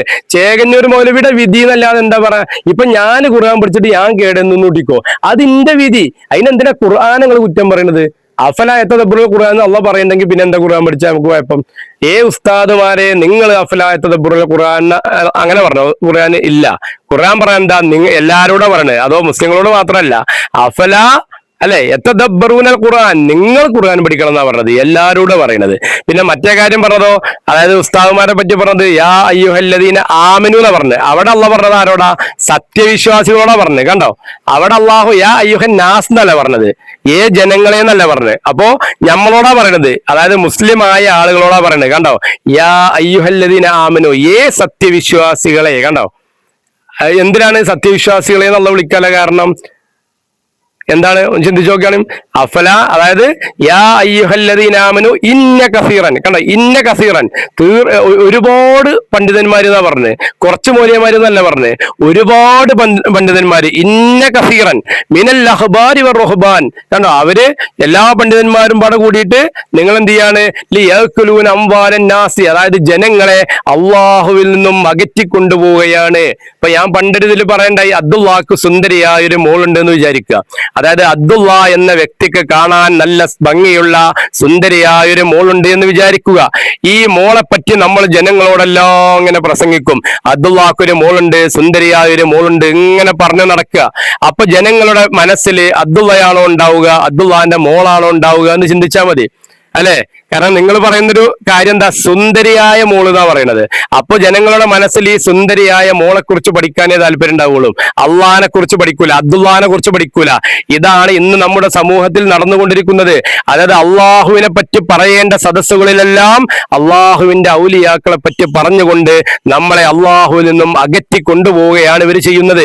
ഇന്നത്തെ പ്രഭാഷണങ്ങൾ കേട്ടോക്കാണ് ഇവര് നടത്തുന്ന പ്രഭാഷണങ്ങളിൽ അള്ളാഹിനെ കുറിച്ച് പറയുന്ന ഒരു പ്രഭാഷണങ്ങൾ എടുത്തെന്നാണ്. ഒരു കുറച്ചു കാലം മുമ്പ്, ഒരു 10 കൊല്ലം മുമ്പൊക്കെ നമ്മളെ നാടുകളിൽ ഇങ്ങനെ പ്രസംഗങ്ങൾ നടന്നിരുന്നു, വയല് നടന്നിരുന്നു. ഇപ്പൊ എവിടെ വയല്? ഇപ്പൊ വയലുണ്ടോ? ഇപ്പൊ എല്ലായിടത്തും സലാത്ത് മജ്‌ലിസാണ്. ചിന്തിച്ചു നോക്കുകയാണെ. അതായത് ജനങ്ങൾക്ക് ഉപദേശം കൊടുക്കല് നിർത്തി. അല്ലെ? എന്താണ് ഉപദേശം കൊടുക്കുന്നത്? അള്ളാഹുവിനെ അറിയാമല്ലോ ഉപദേശങ്ങള്. പണ്ട് നമ്മളൊക്കെ വയലിന് പോയിരുന്നു, ഇവിടുന്ന് വണ്ടിയൊക്കെ എടുത്തിട്ട് ഞങ്ങൾ പോയിരുന്നു. ഞാനൊക്കെ എല്ലാ വയലിനും പോയിരുന്ന ആളാണ്. അന്നൊക്കെ ഓരോ വയല് എന്താ? മെഹ്റാജിന്റെ സന്ദേശം, നരകം എത്ര ഭയാനകരം, ലോകാവസാനം ഒരു വെളിപ്പാടകലെ, ഇസ്ലാമിനെ കുറിച്ച് ചിന്തിക്കൂ, മനുഷ്യൻ എങ്ങനെ ജീവിക്കണം, ഇങ്ങനെയുള്ള എല്ലാ വിഷയങ്ങളും ജനങ്ങളിലൂടെ പറഞ്ഞോളൂ. ഇന്നെങ്ങനെയാണ്? നൂറെ അജ്മീർ, നൂറെ മഹബൂബ്, നൂറെ ഹിബ്രൂത്ത്, നൂറെ മഹബൂല്, ഇങ്ങനെ പറഞ്ഞുകൊണ്ട്, നൂറെ ഏർവാടി, ഇങ്ങനെ പറഞ്ഞുകൊണ്ട് ആയിരക്കണക്കിന് പേരിലുള്ള ദിക്റുകളാണ് എന്നുള്ളത്. അല്ലെ? ഇതൊക്കെ അള്ളാഹിന്റെ റസൂല് പഠിപ്പിച്ചതാണോ? സലാത്തുൽ ഫാത്തിഹ, ഇങ്ങനെ ഒരു ഫാത്തിഹ അള്ളാഹിന്റെ റസൂല് പഠിപ്പിച്ചുക്കണോ? സലാത്തുൽ ഫാത്തിഹ എത്ര എന്താണ്? അവിടെ ഫാത്തിഹ മാത്രം ഓതിയാൽ ചിലപ്പോൾ നിങ്ങൾക്ക് കൂലി കിട്ടും. പക്ഷെ നിങ്ങൾ അള്ളാഹിന്റെ റസൂലിന്റെ പേരിൽ ഇല്ലാത്തൊരു കാര്യം സലാത്തുൽ ഫാത്തിഹ എന്നിട്ടുകൊണ്ട് അവിടെ ഔലിയാക്കൾ എങ്ങനെ വിളിച്ചു, അല്ലെ? പിന്നെ ഇന്ന് മുജാഹിദീങ്ങൾ എല്ലാവരും കളിയാക്കണ ഒരു പേരെന്താ? ജിന്നിനെ വിളിക്കുന്ന ആൾക്കാരാണ് പറഞ്ഞിട്ട്. ഏത് മുജാഹിദാണ് ജിന്നിനെ വിളിച്ചു പ്രാർത്ഥിക്കുന്നത്? എവിടെയെങ്കിലും നിങ്ങൾ കണ്ടിട്ടുണ്ടോ? എവിടെയെങ്കിലും? ആ വിഭാഗത്തിൽപ്പെട്ട ഒരാളാണ് ഞാൻ ജിന്നിനെ വിളിച്ചിട്ട് പ്രാർത്ഥിക്കണം നിങ്ങൾ കണ്ടുക്കണോ? അപ്പൊ ജിന്നിനെ വിളിച്ച് പ്രാർത്ഥിക്കണ അന്ന് മലപ്പുറത്ത് നിങ്ങൾക്ക് പോയാൽ കാണാ ജിന്ന് മഹലറ എന്ന് പറഞ്ഞിട്ടൊരു വലിയൊരു ഇബ്ലീസ് വന്നുക്കണു. ജിന്നിനെ നിങ്ങൾക്ക് കാട്ടിത്തരുന്ന്. അള്ളാഹു പറയാണ് ജിന്നിനെ മനുഷ്യന്മാർക്ക് കാണാൻ സാധിക്കൂലാന്ന്. ജിന്നുകൾക്ക് നിങ്ങളെ കാണാം, പക്ഷെ നിങ്ങൾക്ക് ജിന്നിനെ കാണാൻ പറ്റൂലാന്ന്. എന്നിട്ട് ഈ അള്ളാഹിന്റെ ഖുർആന് നേരെ വിപരീത അവർ പ്രവർത്തിക്കുന്നത്. ജിന്നിനെ കാണാന്ന് പറഞ്ഞിട്ട് മലപ്പുറത്തേക്ക് കൊണ്ടുപോകുന്ന ആൾക്കാരെ, എന്നിട്ട് ജിന്ന് മഹലറ നടത്തുക, അല്ലെ? ഇങ്ങനെയുള്ള തട്ടിപ്പ് വീരന്മാരിൽ അകപ്പെട്ടു പോകരുതെന്നാണ് നിങ്ങളോട് പറയാനുള്ളത്. ഒരിക്കലും ജിന്നിനെ കാണൂല. ഇനി നിങ്ങൾക്ക് വേറൊരു വിലപ്പെട്ട ഒരു കാര്യം കൂടി ഞാൻ പറഞ്ഞുതരാം. നമ്മൾ ഈ എല്ലാ ബാധനെയും ഒഴിപ്പിക്കാൻ വേണ്ടിയിട്ട് നമ്മൾ ചെല്ലുന്ന ഒരു സൂറത്താണ് ഖുൽ അഊദു ബിറബ്ബിൽ ഫലഖ് മിൻ ശർരി മാ ഖലഖ് വമിൻ ശർരി നഫ്ഫാസാതി ഫിൽ ഉഖദ് വമിൻ ശർരി ഹാസിദിൻ ഇദാ ഹസദ്. എല്ലാ മന്ത്രവാദികളും ചെല്ലുന്ന ദിക്റാണ്, ചെല്ലുന്ന ഒരു സൂറത്താണ്. ഈ സൂറത്തിന്റെ അർത്ഥങ്ങൾ ഇതുവരെ പഠിച്ചുക്കോളാം. ഇതിന്റെ അർത്ഥം പഠിച്ചു കഴിഞ്ഞാൽ ഈ ചെല്ലണോൻ തന്നെ ഈ പണി നിർത്തിപ്പോവും. അതായത് എന്താ പറയണേ? വമിൻ ഷർറിൻ നഫ്ഫാസാതി ഫിൽ ഉഖദ്. എന്താ അതിന്റെ അർത്ഥം? വമിൻ ഷർറ്, കണ്ടോ? ആ ഷർറിനെ തൊട്ട് ഒഴിവാക്കാൻ. എന്തിനെ? വമിൻ ഷർറിൻ നഫ്ഫാസാതി ഫിൽ ഉഖദ്, അതായത് കെട്ടുകളിൽ ഊതുന്നവരുടെ ഷർറിനെ തൊട്ട് കാക്കാന്. അള്ളാഹു നമ്മോട് പറയണ കെട്ടുകളിൽ ഊതുന്ന ഷർറിനെ തൊട്ട് ഒഴിവാക്കാന്. അപ്പൊ നമ്മളെ നൂല് ഊതാൻ വേണ്ടി ഒരു ഉസ്താദിന്റെ അടുത്തേക്ക് ചെല്ലുമ്പോ ആ ഉസ്താദ് ഒരു ഷർറാണെന്നല്ലേ ഖുർആൻ പറയണ്? ഇതുപോലും മനസ്സിലാക്കാൻ കഴിയാത്ത ആളുകള്, അല്ലെ? വമിൻ ഷർറി നഫ്ഫാസാതിലൊക്കെ, അതായത് കെട്ടുകളിൽ ഊതുന്നവരുടെ ഷർറിനെ തൊട്ട് കാക്കണേന്ന്. ആരോടെ നമ്മൾ പ്രാർത്ഥിക്കുന്നത്? ഈ മോലിരടുത്ത് പോയിട്ട് അള്ളാഹിനോട് നമ്മൾ ചെല്ലുകയാണ്. എന്ത്? വമിൻ ഷർറി നഫ്ഫാസാതിലൊക്കെ, കെട്ടുകളിൽ ഊതുന്നവരുടെ ഷർറിനെ തൊട്ട് കാക്കണേന്ന്. അപ്പൊ ആയിരിക്കണം മോലിയര് ഷർറാണെന്നാണ് ഖുർആൻ പഠിപ്പിച്ചു തരുന്നത്, അല്ലെ? കെട്ടുകളിൽ ഊതാൻ പറ്റൂല, അത് ഷർറാണ്. ഈ ഷർറിന്റെ അടുത്തേക്ക് നമ്മൾ അസുഖം മാറ്റാൻ വേണ്ടി പോണത്. ചിന്തിച്ചു നോക്കുമ്പത്തിങ്ങളെ. അപ്പൊ ഞാൻ അവസാനിപ്പിക്കുകയാണ്. സമയം ഒരുപാട് അതിക്രമിച്ചു. 50 മിനിറ്റ് കഴിഞ്ഞു, ഏകദേശം 1 മണിക്കൂറായി. അപ്പൊ സ്കിപ്പ് ചെയ്യാതെ കാണണമെന്ന് വളരെ താഴ്മയോടെ അപേക്ഷിക്കുകയാണ്. ഇതിൽ നിങ്ങൾക്ക് ഒരുപാട് കാര്യങ്ങൾ പഠിക്കാനുണ്ടാകും, ഒരുപാട് സംശയങ്ങൾ നിങ്ങളുടെ തീർന്നിട്ടുണ്ടാവും. ഇനി എന്തെങ്കിലും സംശയങ്ങൾ ഉണ്ടെങ്കിൽ താഴെ കമന്റ് ആയിട്ട് രേഖപ്പെടുത്തുക. എന്ത് കാര്യത്തിന് വേണ്ടി വിളിക്കുക വെച്ചാലും അതിന്റെ മറുപടി വ്യക്തമായിട്ട് നിങ്ങൾക്ക് പറഞ്ഞു തരും. ഇനി നിങ്ങൾക്ക് എന്തെങ്കിലും സംശയം ഉണ്ടെങ്കിൽ എന്റെ വാട്സപ്പ് നമ്പർ ഞാൻ അടിയിൽ കൊടുക്കുന്നുണ്ട്, നിങ്ങൾക്ക് വാട്സപ്പായിട്ട് ചാറ്റ് ചെയ്യാവുന്നതാണ്. ഏത് ചോദ്യത്തിനും നിങ്ങൾക്ക് വ്യക്തമായ ഖുർആനിലൂടെയുള്ള മറുപടി നിങ്ങൾക്ക് പ്രതീക്ഷിക്കാം. നിങ്ങൾക്ക് മനസ്സിലാകുന്ന തരത്തില് അള്ളാഹു എന്താണെന്നും ഖുർആൻ എന്താണെന്നും മനസ്സിലാകുന്ന തരത്തില് നിങ്ങൾക്ക് സംവാദത്തിന് വരാം.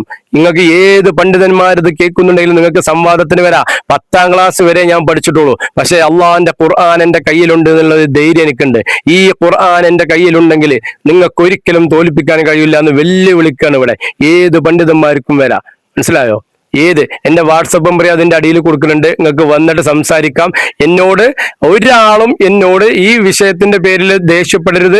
കാരണം എനിക്ക് മരിച്ചു പോണതിന്റെ മുമ്പ് നിങ്ങളോട് ഓരോരുത്തരോടും വന്നിട്ട് മാപ്പ് പറയാനൊന്നും പറ്റൂല. അതുകൊണ്ട് പറയണം, ഞാൻ ഈ പറയുന്ന കാര്യങ്ങൾ കേട്ടിട്ട് ഏതെങ്കിലും ഒരാളെ ഹൃദയം വേദനിക്കുന്നുണ്ട് എന്നെങ്കിൽ ഞാൻ നിങ്ങളോട് മാപ്പ് ചോദിക്കുകയാണ്. പക്ഷെ നിങ്ങൾ ചിന്തിക്കണം എന്താ പറയുക, എന്നോടുള്ള ദേഷ്യം തീർക്കാൻ വേണ്ടിയെങ്കിലും നിങ്ങൾ ഖുർആൻ ഒന്ന് പഠിച്ചു നോക്കണം എന്ന്. എന്നോടുള്ള ദേഷ്യം തീർക്കാനെങ്കിലും ഖുർആൻ എടുത്തിട്ടൊന്ന് മറച്ചു നോക്കാം. നിങ്ങളൊക്കെ കയ്യിൽ ഗൂഗിൾ ജെമിനില്ലേ, ഗൂഗിളില്ലേ, നിങ്ങളെ കയ്യിൽ മൊബൈൽ ഫോണില്ലേ, ഈ ഞാൻ പറയുന്ന കാര്യങ്ങളൊക്കെ നിങ്ങൾ മൊബൈലിലൊന്ന് ജസ്റ്റ് ഒന്ന് അടിച്ചു നോക്ക്. അതായത് അള്ളാഹു അല്ലാത്തവരോട് പ്രാർത്ഥിക്കാൻ പറ്റുമെന്നും അതേപോലെ സൂറത്തിൽ പിന്നെ ഫാത്തിഹയുടെ അർത്ഥവും എല്ലാതും നിങ്ങൾക്ക് സത്യസന്ധമായി ഗൂഗിൾ പറയാം. എന്തായാലും ഗൂഗിൾ മുജാഹിദീങ്ങളല്ലല്ലോ, ഗൂഗിൾ മുജാഹിദീങ്ങൾ ഉണ്ടാക്കിയതല്ലല്ലോ. ഈ ലോകം മൊത്തം അംഗീകരിക്കുന്ന ഒരു സംഭവമാണ് ഗൂഗിള്. ഇതിൽ ചോദിച്ചു നോക്കി കഴിഞ്ഞാൽ ഞങ്ങളെ എല്ലാ സംശയങ്ങളും തീരും. നിങ്ങൾക്ക് അനുകൂലമായിട്ട് ഒരു ആയത്ത് ഖുർആനിൽ കാണുന്നുണ്ടെങ്കിൽ നിങ്ങൾക്ക് പിന്നെ എന്നോട് പറയാം. അപ്പൊ എന്ത് കാര്യം ഉണ്ടെങ്കിലും അത് നിങ്ങൾ എന്നോട് ചോദിക്കണം. നിങ്ങൾ എന്നോട് ഞാൻ വെല്ലുവിളിക്കണം. അതായത് സത്യം അറിയാൻ ആഗ്രഹിക്കുന്നവർക്ക് ഇന്ന് സമസ്തയുടെ ഒരുപാട് ആളുകളുണ്ട്. പകുതി സത്യം പറഞ്ഞിട്ട് ഈ ചെമ്പർച്ച് കാണുമ്പോൾ മാത്രം മണ്ടണ കുറച്ച് ആൾക്കാരുണ്ട്, അല്ലെ? കൊല്ലത്തിൽ കിട്ടുന്ന ചെമ്പർച്ച് കാണുമ്പോൾ അപ്പൊ ഒരു ഇസ്ലാമാകുന്ന ഒരാള്, അപ്പൊ ഒരു മുസ്ലിം പറഞ്ഞിട്ട് ഒരു പേരിൽ വരുന്ന ആൾക്കാരുണ്ട്. അപ്പോ അങ്ങനെയുള്ള ആൾക്കാരല്ല നമ്മളാകേണ്ടത്. നമ്മൾ ദീനിനെ കുറിച്ച് പഠിക്കാൻ വേണ്ടിയിട്ട് അങ്ങനെ താല്പര്യമുള്ള ഒരുപാട് യുവാക്കൾ നിങ്ങളെ കൂട്ടത്തിലുണ്ട് എന്ന് എനിക്കറിയാം. സമസ്തയിൽ തന്നെ ഒരുപാട് ആളുകൾ ഇസ്ലാമിനെ കുറിച്ച് പഠിക്കാൻ താല്പര്യമുണ്ട്. ഈ ഇങ്ങനത്തെ ജിന്നു മഹദറകളും ഇതൊക്കെ കാണുമ്പോൾ നിങ്ങൾക്ക് മനസ്സിലാവുണ്ടാവും, ഇതൊന്നും എന്റെ മുത്തുനബി പഠിപ്പിച്ചതല്ലല്ലോ. ഇതാ നബിദിനത്തിന് 2 കൊല്ലം കഴിയുമ്പോഴത്തിന് റോഡിലൂടെ പെണ്ണുങ്ങളെ ദഫ് നമ്മൾ കാണേണ്ടി വരും. അന്നും നിങ്ങൾ ഏതെങ്കിലും ഒരു ആയത്തെടുത്ത് നിങ്ങൾ ഇതിനെ വാദിക്കാൻ വേണ്ടി വരും, അല്ലെ? പെണ്ണുങ്ങൾ ദഫ് മുട്ട നമ്മൾ കാണേണ്ടി വരും, പിന്നെ അടുത്ത കൊല്ലം ഡാൻസ് കളിക്കണത് നിങ്ങൾ കാണേണ്ടി വരും. ഇതൊക്കെ നിങ്ങൾ കാണേണ്ടി വരും. അന്ന് നിങ്ങൾക്ക് മനസ്സിലാകും ഈ ചങ്ങായി പറയുന്നത് ശരിയായിരുന്നു എന്ന്. പക്ഷെ അന്ന് നിങ്ങൾക്ക് ചിലപ്പോൾ ആയസുണ്ടാവില്ല, അല്ലെ? അന്നത്തെ ചിലപ്പോൾ നിങ്ങൾ മരിച്ചു പോയിട്ടുണ്ടാവും. പിന്നെ നിങ്ങൾക്ക് ചിന്തിക്കാൻ സമയം ഉണ്ടാവില്ല. എന്തായാലും ഒക്കെ നടക്കും, അതൊക്കെ നടക്കും. അസ്സലാമു അലൈക്കും. നിർത്താം.